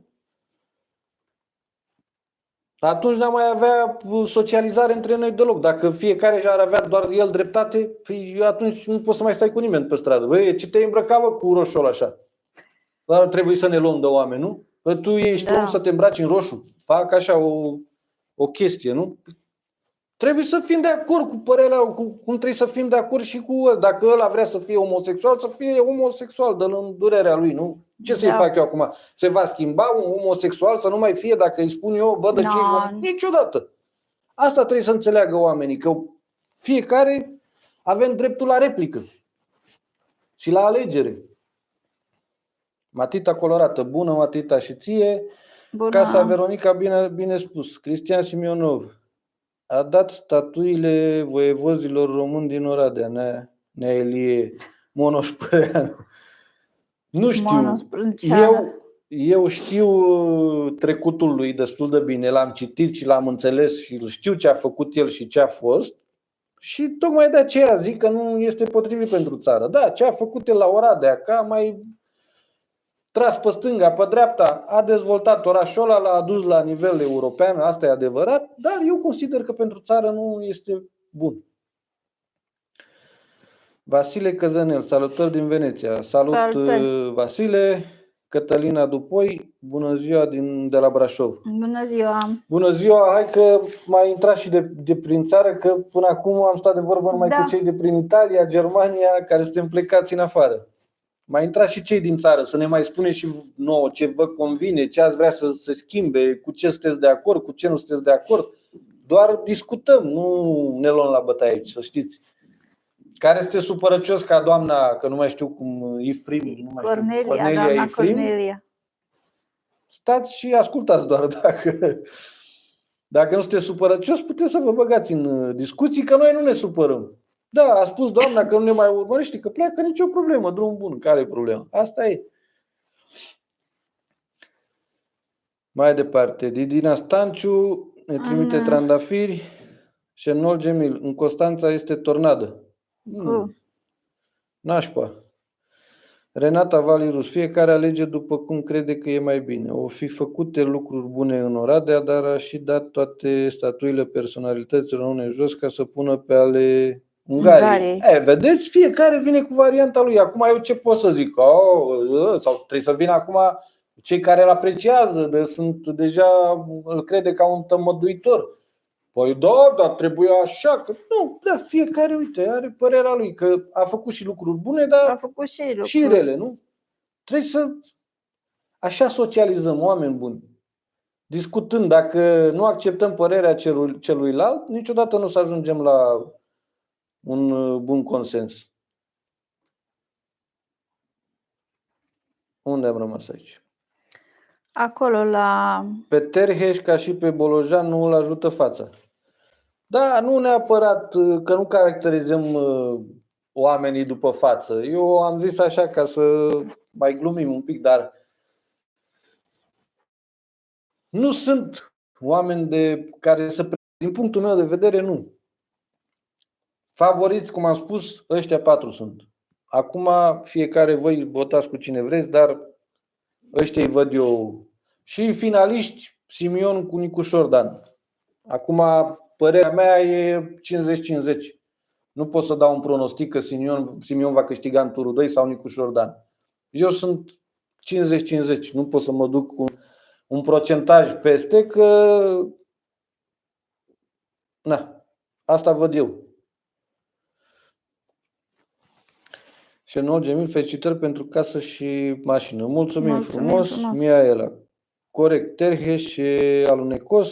Am văzut un moment în care am crezut că e sincer, dar a dovedit contrariu atunci la alegeri. Păi știi, aici ai candidat ca și președinte, nu ți-a convenit ce s-a întâmplat sau cuiva nu a convenit, te-ai dus, ai depus contestație și de atunci te-ai făcut ca și cum ai dispărut, un laș cum ar veni. Și ai mai apărut când din nou să depui candidatura. Păi astea 3 luni de zile, de ce n-ai mai ieșit să mai vorbești despre de ce ai depus contestație, de ce n-ai depus, sau să susții în continuare o cauză, cum era europarlamentar și să bătea cu pumnul în piept și în pandemie și în toate alea, că schimbă legi și n-a mai ieșit asta 3 luni, a stat ceva, trebuie să-ți dea de gândit. Bă, de ce a dispărut? Ca și la Sconi, a fost în turul 2, s-au anulat alegerile, dar ea pe o parte a lăsat de înțeles ca și cum i-ar conveni, că s-a retras în umbră. De ce faci chestia asta? Înseamnă că ți-a convenit, nu trebuie să-ți dă de bănuit ceva, că ceva pe undeva ți-a convenit. Didina Stanciu, m-aș fi bucurat dacă duminică dimineața v-ați duce la slujbă la biserică, asta pentru suflet. Haideți să vorbim un pic și despre biserică, că și aici avem iar să ne contrazicem. Că a spus cineva mai devreme, să nu vorbești de religie și de alegeri. Politică. Noi suntem creștini ortodoxi, suntem foarte credincioși, mergem la biserică, dar aici în Italia, cum să zic eu, preoții, deci nu e de vină religia sau biserica, abordarea preotului. Are o abordare, am fost și la biserică și la Piacenza, am fost și la Fiorențola, am fost și pe unde am mai fost noi pe aici prin zonă. Preoții de aici, din afară, nu știu din alte părți și practic este doar părerea mea, poate greșesc, au o abordare, ca să zic așa, fuge un pic din ortodox către catolic. Și nu, ceea ce nu-mi place. Tocmai de aceea, nu că nu mergem la biserică, mergem mai rar. De Paște, de sărbători mai mari. Doar din chestia asta. Nu că nu suntem credincioși, nu că nu avem pe Dumnezeu în suflet. Suntem, cum am spus, creștini ortodoxi, dar preoții de aici fug un pic în partea cealaltă. Poate greșesc eu. Încă o dată spun, asta este părerea noastră. Aici e problema de nu mergem duminică de duminică la biserică. Doi la mână. Alina lucrează o duminică, da, una nu. Nu avem atâta timp pentru a merge la biserică, plus treburile de acasă. Adică 2 weekenduri pe lună, 2 duminici, Alina nici n-ar putea să meargă. Pentru că este la muncă, vine târziu la 10, 10 și jumătate duminica, până vii acasă te duci la 11 la slujbă când trebuie să termine. Și plus că în celelalte duminici mai plecăm undeva, ne mai plimbăm, ne așa, și plus că faci o vacanță, plus că acum dacă se încălzește o să mergem aproape toate weekend, chiar dacă nu toate weekendurile, un weekend da, unul nu la casa de vacanță, de la țară, cum o fi să dar o numim. nici în România noi nu prea eram așa cu bisericile, să ne ducem, mergeam, dar nu duminică de duminică. În zona noastră, haideți să vă spun, pentru cei care sunteți din Transilvania, care sunteți din Banat, Maramureș, zona Moldovei, acolo s-a crescut în casă altfel, cum să zic. Acolo s-a crescut cu ideea de duminică la biserică dimineața. Așa s-a crescut. La noi în sud nu s-a crescut în nivelul ăsta în Muntenia. Cel puțin lângă Bucureștiul, sudul Bucureștiului către Giurgiu, nu s-a crescut cu implementarea asta duminică nu zic că e ceva rău să mergi duminică de duminică la biserică, dar nu s-a crescut cu implementarea asta de mici copii, ca să spun așa, de a merge duminică de duminică la biserică. Tocmai de aceea vă dau dreptate celor din Transilvania, Banat, Maramureș, Moldova, pentru că acolo s-a crescut altfel. Da. Și chiar ei merg în continuare și acum. Și acum se ține. Au și tradițiile lor. La noi suntem mai așa. Sau cam așa a fost zona, așa am crescut, ca să înțelegeți. Nu dau vina neapărat pe părinții noștri sau pe cei din zona din sud. Așa am prins, așa am crescut, așa. Înțelegeți? Nu că nu suntem credincioși sau nu îl avem pe Dumnezeu în suflet sau nu ne rugăm sau nu.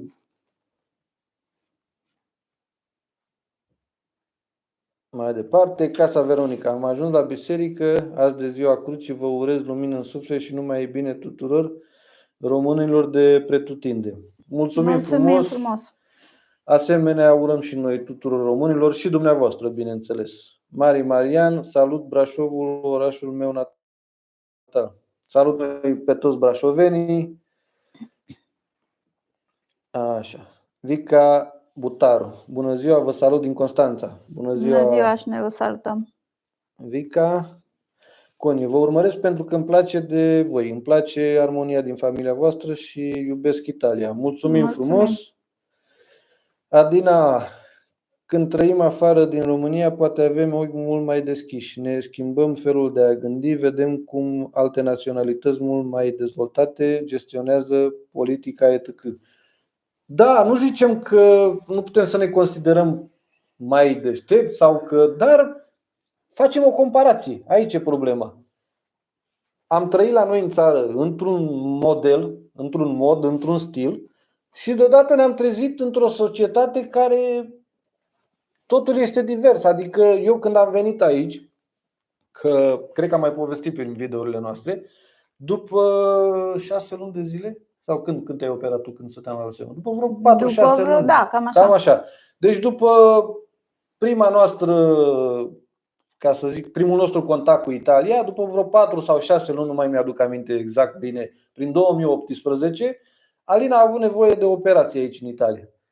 Și era primul nostru contact cu sistemul sanitar din Italia. Noi venind din România, da? După 36 de ani de viață în România, avem primul contact cu Italia. Se merge Alina la spital, se operează. Am văzut oameni care veneau, adică oameni angajați ai spitalului, asistente, infirmiere, ce era, și venea din un sfert de oră, da. o jumătate de oră după operație. Temperatura cum te simți, ce bine, ai dureri de cap, ai stări de vom. Venea și te controla în continuu și te întreba, adică te supraveghea. Am luat un buchet de flori, nici pe ăla n-a vrut să-mi primească doctor, asistentă, nimic. E normal că trebuie că avem altă mentalitate. Când plecăm de acolo, de unde știi că pentru o operație trebuia să o iei cu 10-15 lei de la portar, cu buchet de flori, cu bani la operație, la doctor, la anestezist, la toate alea, și vii aici și vezi că e diferență mare, e normal că gândim diferit. Mi-a adus mie ceai și biscuiți ca să mănânc și le-a dat și a vrut să le dea și lor, și Izabelei și Da, ție, nu, adică un gest care la noi în România n-ar face așa. E altă mentalitate și altceva. E normal că ne schimbăm și ne dăm un pic după ei. De exemplu, altceva, am zis-o cu sănătatea, da? Sistemul sanitar. Merg în primărie și cu toate că cer totul legal, ți se dă la termen sau, bineînțeles, pe loc sau depinde de la caz la caz. Da. Cu toate că pentru adeverință zice că ai un termen. Dar niciodată nu zice, nu se poate sau nu ai niciun refuz. În România, cu toate că ai merge să ceri un lucru legal, din bun simț acolo trebuie să te simți, să dai ceva, că e cineva și să, chiar dacă... Deci asta ne face să gândim diferit de cei care încă trăiesc în România. Doamne ferește, n-am nimic cu nimeni care încă trăiește și acolo, dar noi acum avem o putere de comparație în ce era acolo sau în ce am trăit noi acolo și în ce trăim aici. Asta face diferența. Eu știu că pe mulți îi deranjează și zice, bine, mai ai ajuns tu în Italia și știi tu și faci tu acolo și drești tu. Nu, asta este adevărul. Eu compar ce am trăit în România cu ce trăiesc aici. Nu mă dau mai mare sau mai mic sau înjosesc România cu nimic. Nu, fac comparație între... Nu am de ce să laud Italia așa chiar. Punem propriu ceea ce întâlnim. Nu ținem neapărat cu Italia, că vezi, Doamne, trăiesc eu în Italia și da, pentru mine gata, Italia e numărul 1. Care știm cu toții că nici Italia nu e chiar așa roz cum ar trebui, dar în comparație cu sistemul din România e mult mai ok.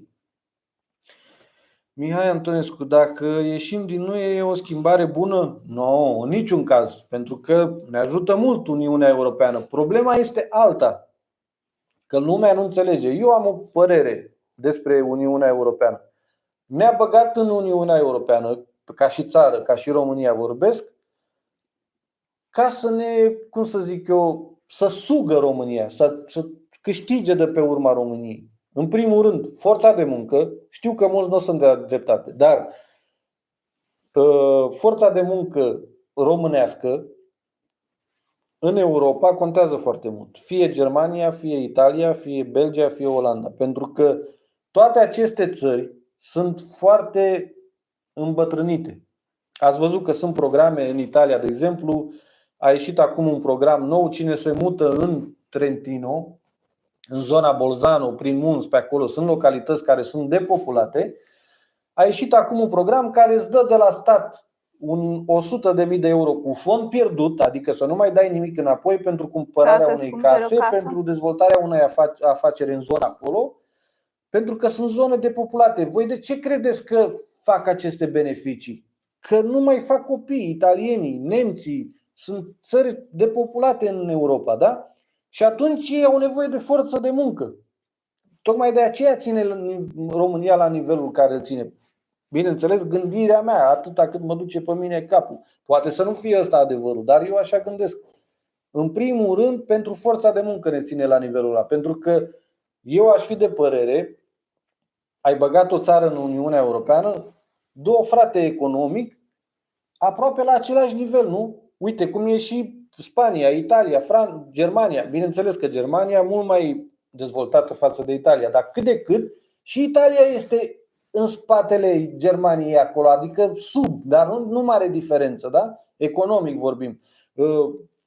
Poate eu ca șofer câștig 2400 în Italia, poate ăla în Germania câștigă un 2,6 sau 2,7, da. Dar nu e mare diferența.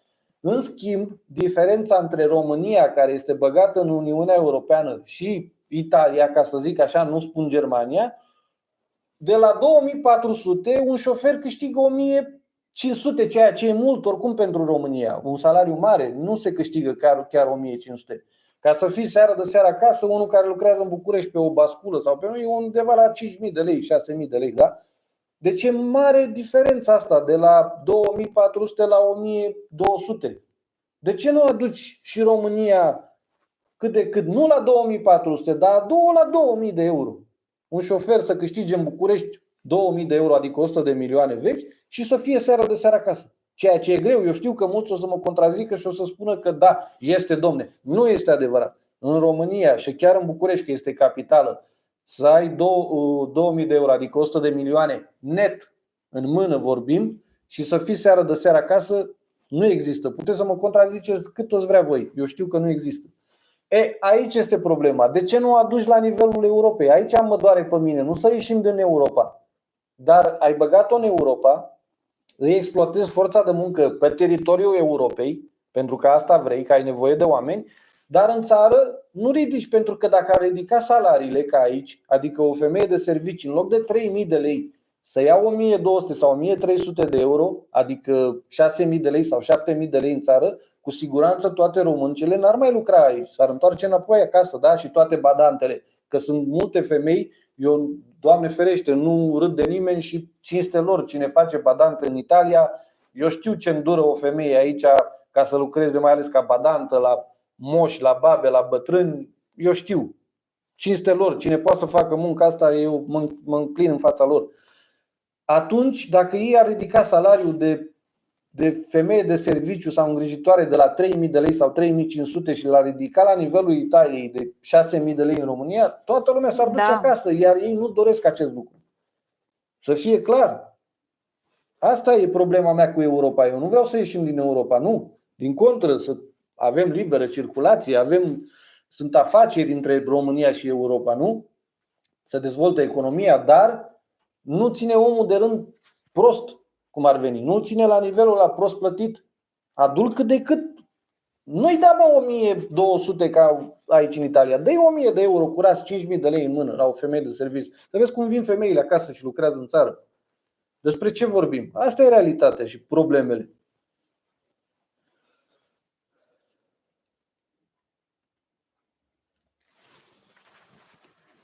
Conie, ce nu sunt totdeauna de acord cu voi, dar nu de asta vă urmăresc. Da, nicio problemă, nu trebuie să fiți de acord cu noi. Nicio problemă, dumneavoastră vă spuneți punctul de vedere, eu îmi spun punctul meu de vedere și ceea ce cred eu. Poate eu greșesc prin gândirea mea, nicio problemă. Atunci de-aia suntem aici, să discutăm, să dezbatem, nu? Tir de opinion. Meloni ieri s-a văzut cu Simion și alți lideri europeni și a spus că românii din Italia și ea inclusiv îl susține pe Simion președinte. Da, depinde. Acum ea sunt într-o alianță, ei au, nu știu, în fine.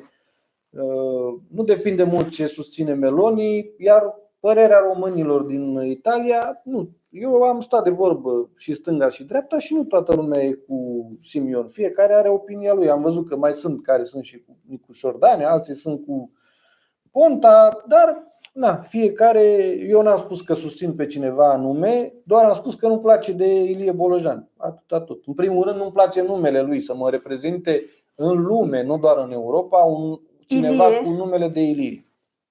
Asta e părerea mea și fiecare om trebuie să o respecte, pentru că și eu respect părerile altora.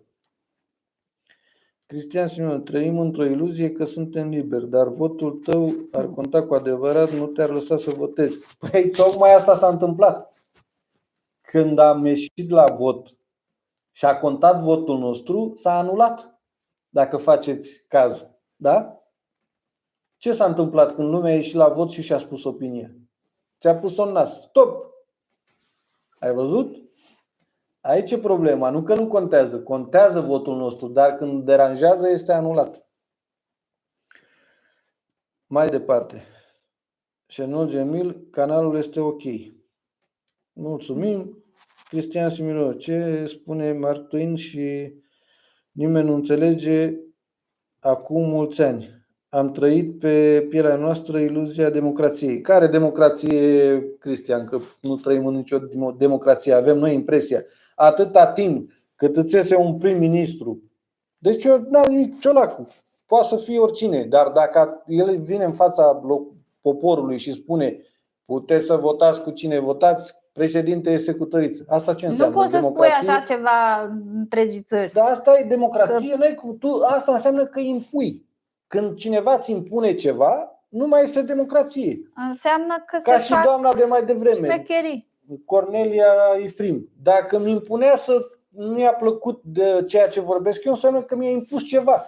Adică să nu mai vorbesc despre acel lucru, că o deranjează. Sau să nu mai fiu contra cuiva. Asta înseamnă că mi-a impus ceva. Adică eu nu mai stau la tine pe canal pentru că ești contra lui Ilie Bolojan. Asta înseamnă că mi s-a impus. Înseamnă că nu mai suntem în democrație, nu mai avem drept la replică. Asta înseamnă. Nu știu cât poate să facă diferența între chestiile astea, dar trebuie gândit logic.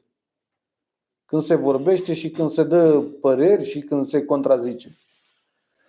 Mihai Antonescu, dacă Bolojan a dezvoltat orașul și județul, de ce nu ar putea dezvolta și țara? A demonstrat e capabil față de Simion, care doar țipă și face scandal. Poate să facă, eu nu zic că nu poate să facă, n-am zis că nu e capabil. Am zis că nu-mi place numele de Ilie, da? Scurt, nu vreau să mă reprezint. Ai problemă. Da, nu-mi place. Scurt, el poate e capabil. Nu zic că nu, Doamne ferește, poate să ducă țara, nu știu, să depășească Germania, ceea ce mi-e greu să cred, dar nu te contrazic. Poate așa o fi. Cristina Simionov. Dă de bănuit la cine are mai mult de 2 neuroni. 2 neuroni. Da. Thomas Good, bună dimineața, salutări de familie din Stuttgart. Vă salutăm și noi. Bună dimineața. Andrei Ionescu, vă salutăm cu drag din UK. Eu cred așa, religia ne desparte, credința ne unește. Da, haideți să mai vă spun ceva legat de religie. Până acum ieșeau preoții, când era ceva în țară, un scandal sau o problemă, chiar și politic, ieșeau și îndrumau oamenii către ceva. Când s-a întâmplat tot scandalul ăsta acum, preoții au stat deoparte, neutri. De ce?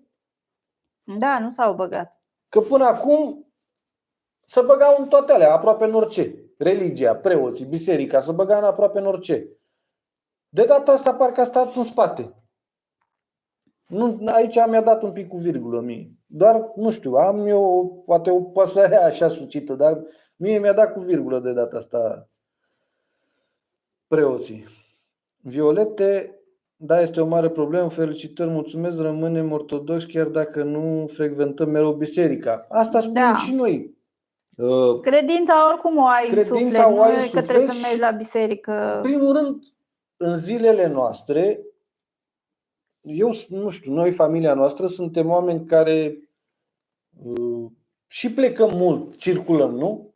Dacă eu plec, de exemplu, 2 weekenduri lucrează Alina, celelalte 2 plec, când mai am timp de biserică? În cursul săptămânii trec pe lângă o biserică, mă închin, dar în rest în timpurile noastre nu mai avem atâta timp pentru biserică. Da, încă cei care trăiesc la țară, mai ales în România, da, eu sunt de acord că au timp și se poate. Dar când ești la oraș și mai ales într-o țară străină, nu prea mai ai timp de mers la biserică. Asta nu înseamnă că nu crezi în Dumnezeu, nu înseamnă că nu ești credincios, nu înseamnă că nu iubești semenii, nu înseamnă că ești un om rău. Nu trebuie să fii catalogat ca un om rău dacă nu ai timp de biserică. Cine avea? O musculiță de la... din asta a făcut iar musculiță. Da, cred că asta. Da. Am pus aici, facem o pauză de la discuțiile astea, că căpșuni. Se vede? Așa. Într-un săculeț din ăsta special a venit cu pământ, cu câteva semințe și le-am pus de vreo săptămână. Și n-a ieșit nimic. Încă n-a dat nimic. Scrie aici că în 4-5 zile trebuie să înceapă să iasă. Ăsta este ca un răsat, după care de aici le iei, lași o plantă, 2 și crește aici, căpșuni din asta de pădure. Le desparți și pui în arghivești. Și mai punem în arghivești, dar într-o săptămână nu a ieșit nimic. Nu le-am pus adânc. Cred că undeva la, normal, zice că la câțiva milimetri. Eu să zic că nu le-am pus la 1 centimetru, mai puțin, dar n-a ieșit nimic. Mai le budăm, mai ne rugăm la Dumnezeu că poate iese. Poate. Dacă ne-am mai făcut iar o... Asta care am primit-o, cred că asta. Da, trebuie schimbat pământul și la aia. Hai să vedem cu cine ne mai contrazicem aici. Încă o dată, vedeți că eu dau dreptate și oamenilor. Nu mă fac eu cel mai deștept, dar trebuie să acceptați și părerile altora, că așa este normal. Cristi și Cami. La ciolanul la care aspiră cei pe care îl vor alege românii, populația nu va ajunge niciodată la acest ciolan. Asta e adevărat. Așadar, oamenii de rând, adică alegătorii, îi ajută pe netrebnici ăștia să ajungă unde ei nu o să poată niciodată, cred. Adică noi, oamenii de rând, nu o să ajungem niciodată. Cred că la asta a vrut să refere. Da, clar, eu am spus mai devreme, niciodată nu o să facă niciunul dintre cei care vor ieși, că e Simion, că e Nicușor, da, nu o să facă pentru noi niciodată să stăm noi relaxați și să nu mai avem probleme financiare și așa mai departe. Tot pentru ei trage pe burta lor, bineînțeles. Dar unii oameni, că aici este și problema când te contrazici sau spui părerea ta, unii oameni își fac așa un idol, să duce și crede atât de tare că, uite, în el de parcă nu mai există altcineva mai bun decât cine cred ei. Că, haideți să vă spun o chestie, și eu am crezut în Georgescu, dar aveam și unele temeri, nu? Adică vedeam și câteva, să zic așa, nereguli. Adică nu idolizam la sistemul ăla, vroiam să iasă președinte, dar aveam și ceva suspiciuni, nu? Aveam că, Dar sunt unii oameni care când pun ochii pe cineva îl idolizează și nu mai e nimeni ca ăla. Ăla n-are nicio greșeală, ăla e lacrimă. Nu, frate, orice om, eu, din punctul meu de vedere, cât ar fi de bun, are și părțile proaste ale lui. Sau că și eu câteodată am părțile mele proaste. Sau poate și eu exagerez câteodată cu o părere de-a mea, nu? Așa. Dar lumea trebuie să înțeleagă că nu e gata, ai pus ochii pe Bolojan, că a făcut Oradea cum a făcut-o, ăla e lapte și miere. Nu se poate, n-are cum. Un defect are și ăla. Orice om în viața are un defect. Nu e nimeni perfect. Asta trebuie să înțeleagă oamenii. Pe străzile Europei, Bella Italia. În fiecare zi mă gândesc la ea. Numărul 1, în fiecare zi mă gândesc la ea. Matita Colorată. Spune-le că nicăieri nu există să dai șpagă pe românește, că suntem toți egali. Toți stăm la coadă la fel ca alții, cadouri nu există, să dăm la niciun birou, la școală, nici măcar o ciocolată. Da, aveți dreptate. Așa este, nu să dă șpagă nicăieri. Problema este că în România, de multe ori, să dă șpagă, nu neapărat că face un beneficiu mult mai repede sau mai, nu știu, să dă șpagă din obișnuință, din care un grad mai mare, că e, vezi, Doamne, mă duc și e viceprimar sau e nu știu ce, trebuie să-i dau o atenție. Haideți să vă spun ceva. Când am venit în Italia primul an atunci, În 2017. Da? Nu, 2018. 2018. În 2017 am venit eu. Pe 8 martie, cum eram noi obișnuiți să dăm cadouri la profesoare, la învățătoare. Stai să spun că Izabela în 2018 a început în clasa a doua, semestru 2 aici, adică în ianuarie. Da. Și în martie, prima sărbătoare care avem, a fost 1 martie. Nu, 8 martie. Pe 8 martie. Pe 8 martie, de ziua femeii. Noi obișnuiți să luăm flori, să luăm... Ca în România. Ca în România, să duci la profesoare, la învățătoare, la...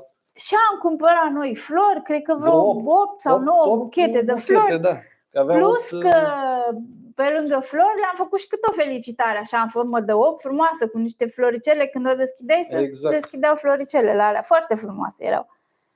Când ne-am dus la școală dimineață, ce să vedeți, nu era niciun copil cu nicio floare, cu nimic. Noi am rămas așa blocați, adică știind obiceiurile din România și am zis să ne conformăm, că poate și aici la fel. Da. S-a dus copilul cu buchetele de flori, bine, îi pusesem felicitările într-o punguță. Da. Și când a venit acasă, zice, mami, niciun copil n-a dat nimic, doamnele, să nu mai trimiteți așa că mă fac de râs. Să nu mai dai, mami, că eu nu mai duc, că mă fac de râs, râd copiii de mine. Exact. Și altă chestie, iar, care am văzut că e diferit. În România, când începe școala, la fel, trebuie să te pregătești cu flori, la diriginte. Da, aici nu. Nici măcar o floare. Nici măcar când este ziua unui copil să ducă bomboane la școală. Se întâmplă, dar rar. Foarte rar. Până în clasele 1-8 se mai duceau cu câte o cutie de bomboană, să zicem așa. Dar la liceu a dispărut clar. Poate la alte licee sau în alte zone din Italia. În sud, haideți să nu ne contrazicem cu cei din sud. Eu știu că în sud, vorbim de Campania, Calabria, Sicilia, Puglia, toate zonele acolo sunt mai latini un pic, mai fac așa chestii din astea între ei. Dar aici, în nord, nu. Practic nici îi chem la ziua. De exemplu, știți că pe 1 decembrie am făcut ziua Izabelei de 15 ani la o pizzerie aici în oraș, de altfel când mi-am rupt și piciorul. Și toți copiii, nu toți, dar majoritatea, așteptau la final să plătească. Da. Că o întreba pe Izabela, și nu plătim sau când plătim? Nu, noi am făcut cum suntem noi obișnuiți. Am pus toți copiii la masă, fiecare comandă ceea ce vrea, pizza, mița, tița, sucuri, cola, apă, ce bea fiecare. Și am plătit noi tot. Iar copiii, mare parte dintre ei, erau cu bani pregătiți acasă. Pentru că ei așa sunt obișnuiți. Merg la ziua cuiva și își plătește fiecare ce a consumat. Așa și între oamenii mari. Da. Nu numai între copii. Mare parte nici nu vin. Noi oricum le-am spus copiilor să nu vină cu niciun cadou, că nu este nevoie, dar mare parte din obișnuință nici nu prea vin cu cadouri. Asta e realitatea. Mă repet, Italia din sud e altfel față de unde trăim noi aici în nord. Noi vă povestim realitatea, că n-am de ce să mint chestiile astea. Nu vă aduc niciun beneficiu dacă vă mint. Sau nu ajung undeva ca poster pe prima pagina YouTube-ului, ia uite ce... Nu. Și plus că nu prea lasă copiii să vină. De exemplu, dacă noi vroiam să-i facem ziua Izabelei acasă, nu prea îi lasă, nu au încredere ceea ce prepari, ca și mâncare. De exemplu, am avut un copil, sunt copii care nu mănâncă cu gluten. Da. Am avut un copil care întreba unde faceți, ca să știu dacă mă lasă mami că nu mănânc burger. Eu mănânc decât pui. Eu vreau pui, cu salată, cu din astea. Deci sunt multe, fiecare trăiește în felul lui și atunci trebuie să te adaptezi. Că n-ai ce să faci. Nu e ca la noi că trimiți copilul, frate, lasă că să mănânce, acolo, fiecare ce face acasă. N-ai frică, n-ai nicio problemă. Ei sunt suspicioși, în primul rând acasă, cel puțin aici în nord. În primul rând acasă nu știe cât ești de curat, nu știe cum pregătești. Chiar dacă comanzi sau n-au încredere așa ei în general. Pentru că am întâlnit pe pielea noastră chestiile astea, nu le vorbim din auzite. Până am găsit, de exemplu, prima dată am vrut să-i ducem la Mec. Le-am spus la MEC când ne-am dus, că vrem să-i ducem la MEC. Când ne-am dus la MEC, n-am găsit în data respectivă. Ne pusese în cursul săptămânii și nu puteam noi în cursul săptămânii. Am încercat să punem la cină, să-i facem undeva seara, 4-6 după amiaza. N-au fost de acord părinții, da? Mulți dintre părinți n-au fost de acord să-i lase între orarul respectiv, doar la prânz. Așa că trebuie să te adaptezi după niște situații. Noi când povestim ceva, nu le povestim că, vezi, Doamne, suntem noi deștepți, sau povestim din ceea ce întâmpinăm. Damian, și eu merg la biserică rar, nu mă duc astăzi, de exemplu, aștept copiii la masă, dar soțul București nu vine, eu mă simt bine, nu am nimic cu nimeni la biserică cu care merge, fiecare știe ce face. Da, Doamne ferește, în primul rând credința e în suflet. După aia, cine are timp și poate să meargă duminică de duminică, Doamne ajută, nicio problemă. Cine nu, ajunge când poate. Pe străzile Europei. Am trăit 13 ani acolo și în fiecare zi mă gândesc la una bella colazione. Da, așa este. Într-adevăr, colațiunea, adică micul dejun, să zicem așa, în Italia e diferit de cel din România. Cei mai în vârstă, mai pe vechi, îl țin ca la noi, cu un cremvuște fiert, cu un unt pe pâine, cu un nou ochi. Da. Dar modernismul în Italia este în felul următor: micul dejun, poate v-am mai povestit, dar mă repet din nou. Dimineața ei mănâncă un corn, ori gol, ori fie cu marmeladă, fie cu vreo cremă, și bea cafea sau un cappuccino. Asta este micul dejun mai modern. Pe timpuri 20 de ani în urmă, mai sunt care mai țin și acum, micul dejun era ca la noi: un cremvuș fiert cu un nou ochi, cu un pe pâine și așa mai departe. Dar mai nou la ei în Italia, așa este micul dejun.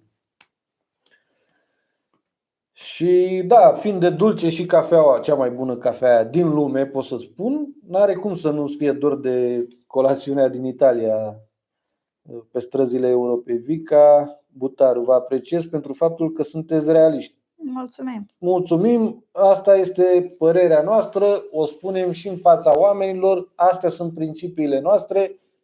Dacă deranjează pe cineva, Doamne iartă-mă, acum ce să fac? Am mai spus mai devreme, nu sunt obligat să râd doar de dragul cuiva când eu trebuie să plâng. Plâng, că ăla e sentimentul. Asta trebuie să înțeleagă oamenii.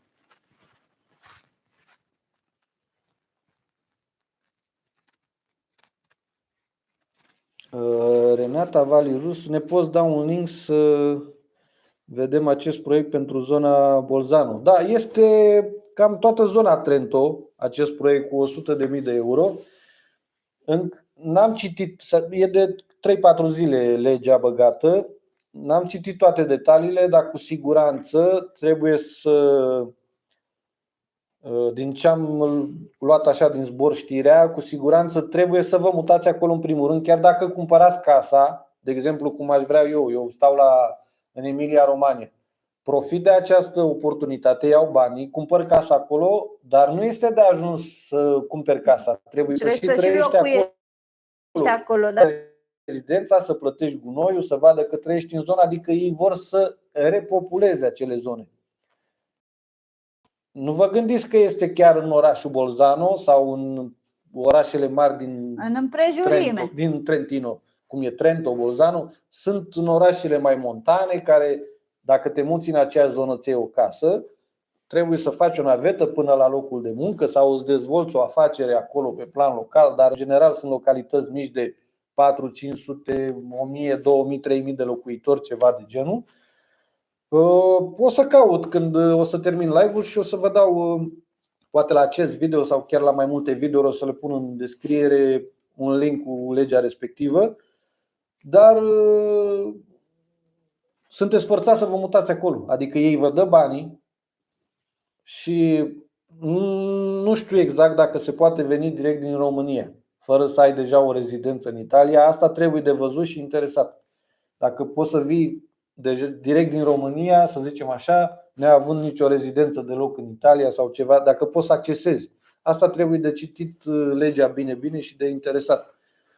Dar pentru cine, nu știu, care vrea o oportunitate și, de exemplu, să zicem că se mută într-o localitate lângă Bolzano, la 20-30 de kilometri, și cumpără casă acolo, își caută loc de muncă și se mută în regiunea Trentino și trăiește acolo și ai beneficiu că ți-ai cumpărat o casă cu bani de la stat, cu fond pierdut care nu mai dai niciun ban înapoi. E o ocazie bună pentru cine poate să facă schimbările astea, de exemplu. Cristian Simino, confirm ce a spus de spitale, sunt de 23 de ani aici. Păi de ce aș putea să mint eu oamenii? Că ăsta este adevărul, nu pot să... Și plus că cei vechi pe canal știți că nu este primul caz cel că am avut operația cu Alina. Am avut probleme și cu mama, am trecut prin spitale cât de cât prin Italia ca să putem să ne facem o... Și eu încă n-am stat, am fost dimineață și seara mi-a dat drumul la 6. N-a fost, să zic, o intervenție sau o operație. Dar vreau să zic că am avut ceva legături cu sistemul sanitar ca să putem să ne dăm cu părerea să vorbim despre acest lucru.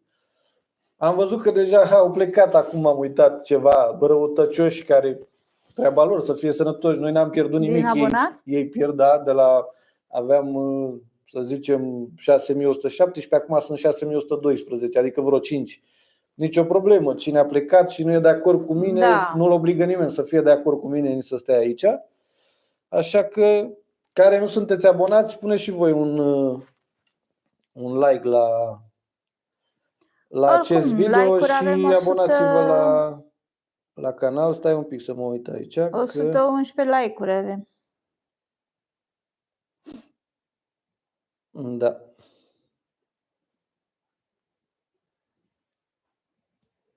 Stai că m-a dat aici, dar nu știu ce am dat. Stai să dezactivez ca să nu...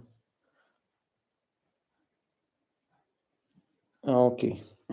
Hai să vedem pe unde mai suntem.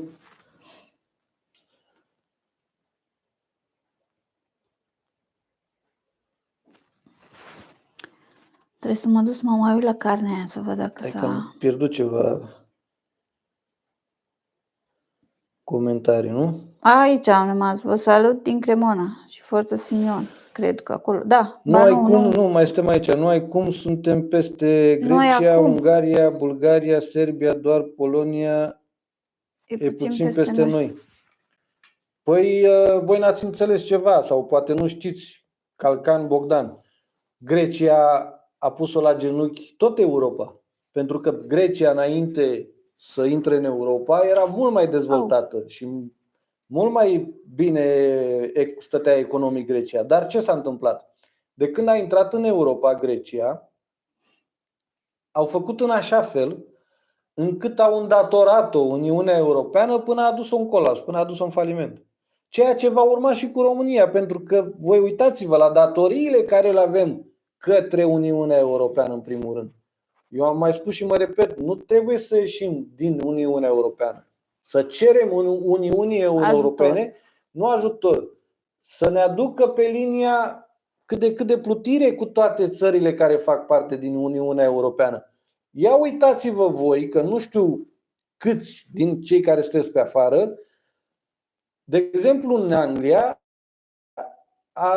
pe locul 2 după România sau chiar pe primul loc ne și depășise la un moment dat, cea mai mare comunitate de străini în UK era de polonezi. De vreo 5-6 ani de zile, când Polonia a început să se ridice economic, uitați-vă că au plecat polonezii din UK, care sunteți în UK, contraziceți-mă dacă greșesc. Uitați-vă că de vreo 4, 5, 6 ani de zile polonezii au plecat din UK, s-au întors în Polonia pentru că nivelul de trai s-a ridicat. Adică a ajuns un polonez să câștige și la el acasă ca șofer sau ca, nu știu, dau un exemplu, 2000 și ceva de euro în Polonia, cum câștiga în UK, și mulți s-au reîntors. Asta trebuie să facă și cu România. Să o lase să se dezvolte economic, să ajungă cât de cât. Dar ei nu vor să o lase să ajungă cât de cât la nivelul Italiei sau Spaniei, de exemplu, pentru că le-ar pleca forța de muncă. Voi nu înțelegeți, oameni buni, chestia asta. Iar vis-a-vis de Grecia, Grecia este sub noi din cauza Europei, pentru că Europa a distrus-o. I-a învățat pe oameni și ca stat și pe oameni să se îndatoreze atât de tare încât au intrat în colaps. Despre ce vorbim? Da, este Grecia mai jos ca noi. Nu că am depășit-o noi, că suntem noi mai deștepți sau că am crescut economic. Nu. Din cauza Europei și o să ajungem și noi ca și țară România mult mai rău decât la nivelul care suntem. O să vedeți, pentru că asta se caută. Noi trebuie să fim tot timpul datori, ca să avem nevoie de ei, să depindem de ei. Voi nu înțelegeți. Valentin Dobre, vă salut din Cremona și forță Simion.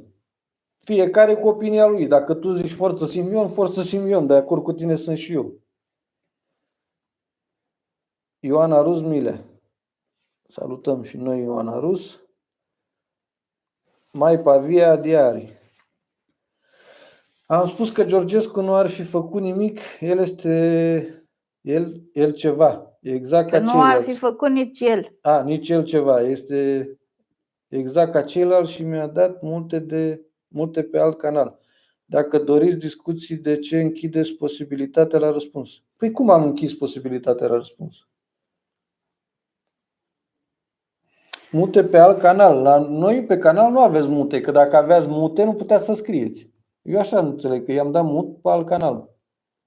Adică am blocat să nu mai comenteze, dar dacă ar fi fost blocat la noi pe canal, nu puteți comenta.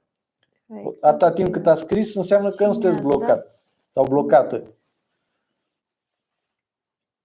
Nu, e așa zice, exact ca ceilalți și mi-ați dat mute pe alt canal. Nu avem alt canal ca să putem să vă dăm mute. Dacă doriți discuții, de ce închideți posibilitatea de răspuns? Nu am închis pentru că noi alt canal nu avem. Nu, dar atâta timp cât ați scris aici nu sunteți blocați.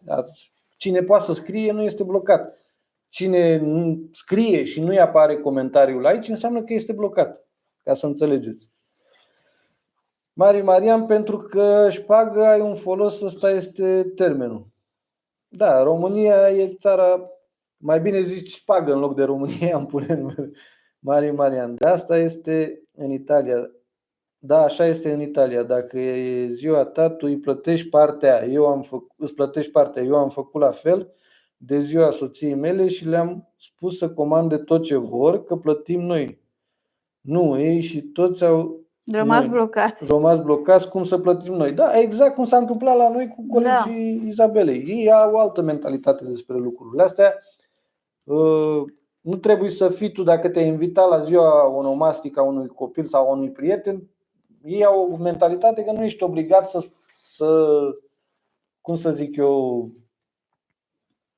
nu sunt obligați să-ți plătească ție, adică e doar așa ca o chestie că ai participat, dar în rest nu trebuie să-i aduci un beneficiu ca la noi. Nu știu dacă m-am exprimat bine, că mi-a fugit ideea.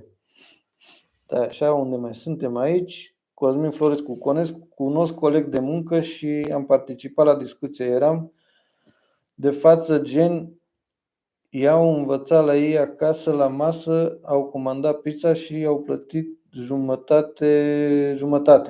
Că i-a invitat acasă și da, adică cum eu aș invita pe cineva, o familie, și comandăm pizza și plătim fiecare partea lui sau jumătate din consumație. Asta e cel mai urât. Dar se poartă la ei și la restaurant. Fiecare, eu te invit pe tine, să zicem așa, și fiecare plătește. La noi se mai face în România, ieșim afară că dau eu masa cu tare. La ei nu prea există conceptul ăsta să te invit eu la restaurant și să zic lasă domne că dau eu, e mai dificil. Ei își plătesc în general fiecare consumație. Mai știi când a venit Zugrau atunci să ne facă la bucătărie și el fiind italian. Da. Iar eu mi-am cerut scuze că nu aveam aragaz acolo ca să-i pregătesc ceva și i-am spus să-i comand o pizza. Și la care el a zis că nu, că la noi nu se ține așa ceva. La ei nu, dar de ce? Pentru că el avea soția româncă și știa cum se comportă la noi, cum e tradiția și la ei, el a venit la tine în casă, îți lucrează, dacă pleacă la pauza de masă pleacă, dacă nu își ia după el un sandwich și la revedere, așa este. Nu e ca la noi. La noi, dacă vine cineva la noi în casă să lucreze, avem mentalitatea de român. Băi, a venit omul la mine, trebuie să-i pun ceva pe masă, o cafea, un suc, ceva. Adică avem chestia asta în noi, știi, din naștere, din neam. Nu e ceva așa și ei sunt mai regi la chestiile astea. Popa Ion, vă salut. Ați recomandat unui cuplu de 25-30 de ani să mai emigreze în Italia sau dacă nu, în care țară? Succes în continuare. Popa Ion, de ce să nu emigrezi? Dacă atâta timp când în altă parte e mai bine decât la tine acasă, e normal că trebuie să emigrezi. Ca să-mi dau eu o părere, nu pot neapărat să zic Italia sau Germania sau Belgia, pentru că din multor oameni sunt păreri împărțite din partea multor oameni. Adică în Germania e mai bine, alții spun că în Italia e mai bine, că e clima mai bună, că sunt oamenii mai buni, nu sunt atât de rasiști. În Germania ar fi salariul mai mare, sau în Belgia e nu știu cum, sau în UK vremea e nașpa. Acum trebuie să culegi informații de la fiecare care fac, de exemplu, pe internet și care sunt și sinceri de altfel.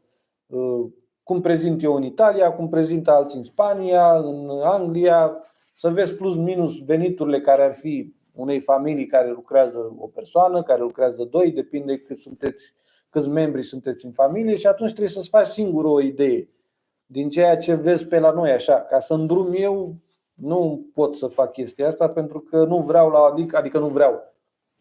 Să zicem ca idee, să eu spun, da, dom'le, vino în Italia că e țara perfectă și pe urmă tu să întâlnești neplăceri sau nu. Astea trebuie să ți le faci și internetul te ajută foarte mult să-ți faci ideea acum. Îți dă foarte multe posibilități să-ți faci o idee despre Italia, Germania, Spania și așa mai departe. Chiar și cu taxe, și cu salarii, și cu toate informațiile de care ai nevoie.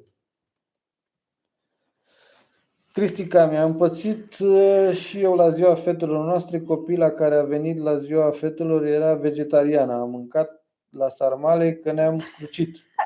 Da, se întâmplă, dar în general, v-am spus, aici în nord, noi așa pățim în nordul Italiei și poate chiar e de vină și orașul, ca să zic așa.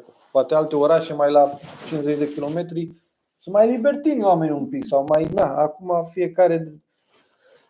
Dar mai întâlnești și oameni care vin și lasă copii, sau ei care, de exemplu, sunt italieni care vin la tine în casă și unii mănâncă, alții nu mănâncă. Depinde de la caz la caz. Alții sunt mai curioși din fire, încearcă, uite, de exemplu, eu am la muncă unul care, Domenicul ăla care mai vorbesc eu la telefon, ăla ar mânca și pietre dacă îi dai orice. Sunt alții care spun, nu, că mâncarea voastră face schifo sau nu. Da, spune direct pe față unii. Depinde de eu la aveam caz aici la caz. două vecine italiene. O doamnă deja s-a mutat, care eu de câte ori făceam mâncare, că făceam gogoși, că făceam orice preparat. Orice. Da, mă duceam și le duceam la ambele. Cea care s-a mutat îi plăceau, le mânca de față cu mine. Nu că îi plăceau neapărat, le mânca, încerca, dar și curiozitatea să vadă gustul. Corect, și... Dar și spunea în față dacă îi place sau nu îi place. Da, niciodată, numai când i-a dus ciorbă de burtă, a zis că nu. Nu te mințea că îmi place și nu știu ce, doar de fațadă, și spunea, da, îmi place, nu-mi place, asta îmi place, asta nu-mi place, le mânca. Le mânca, altădată îmi trimitea și farfuria goală, știi, când ce termina. Dar cealaltă niciodată n-a gustat din ele. Sunt oameni și oameni, nu poți să În schimb, bărbatul la cealaltă care nu vrea să guste, prinsese un obicei. Când mă întâlneam cu el, dar duminica asta ce mai gătește? Da, adică el mânca, el mânca, da, ce-i duceam. Și să obișnuise. Dar în general italienii aici în nord, să știți că nu prea sunt curioși așa de mâncarea noastră. Sunt oameni care încearcă și sunt, dar în general sunt reținuți așa, sunt. În fine, și cei care mai încearcă și aia sunt din sud și stabiliți aici în nord. Când stăteam la Alsenu am făcut grătar, pentru că acolo aveam și grădină, îmi pusesem roșii, în fine. Și într-o duminică, hai să facem grătar. Am făcut mici, carne de porc, nu mai știu, mămăligă. Dar asupra noastră stătea un italian. Acum George ce zice? Hai să-i ducem și lui, zice că miroase, știți cum e fumul de grătar. Îi pun eu mămăligă, îi pun mici, îi pun carne și mă duc și duc. Hai că uite, o las pe mami după ce termin. Și la care îmi zice, i-am spus, zic, asta este o mâncare tradițională românească, i-am explicat. Dar el zice, și când trebuie să mănânc acum? Nu, da, și nu prima dată A zis, și ce trebuie să fac? Nu trebuie să faci nimic, doar să încep să mănânci. Trebuie să mănânc acum? Acum? Zic, Da, acum cât e că cald, e caldă, după aia nu mai e bună. Rece nu mai e bun. Da, fiecare cu stilul lui de viață, dar oricum noi românii în domeniul de gastronomie suntem mai pofticioși, mai curioși, adică suntem mai... Ne aruncăm așa să gustăm din cam toate mâncărurile. Ei, mai ales aici în nord, nu prea sunt ei așa. Sunt care încearcă, sunt care nu prea se aruncă așa să încerce.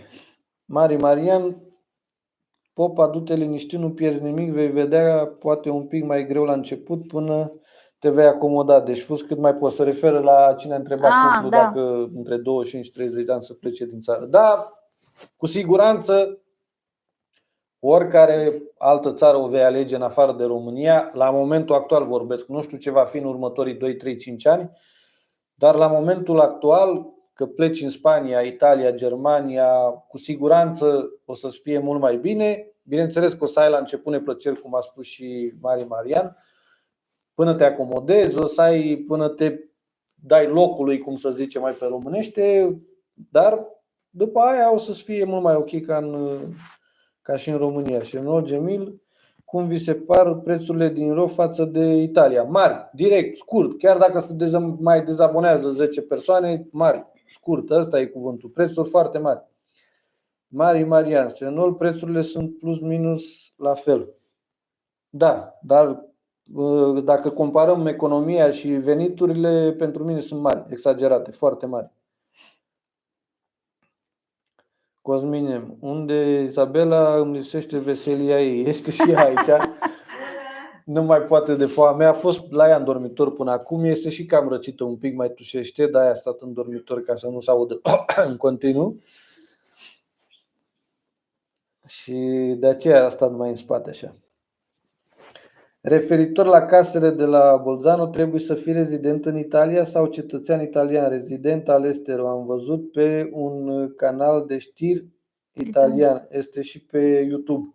Nicolae Romanescu, am spus că nu știu dacă poți, de exemplu, să vii direct din România, care nu ai rezidență în Italia, dar unul, cum sunt eu, care are rezidență în Italia de minim 5 ani, cu siguranță poate să opteze pentru program.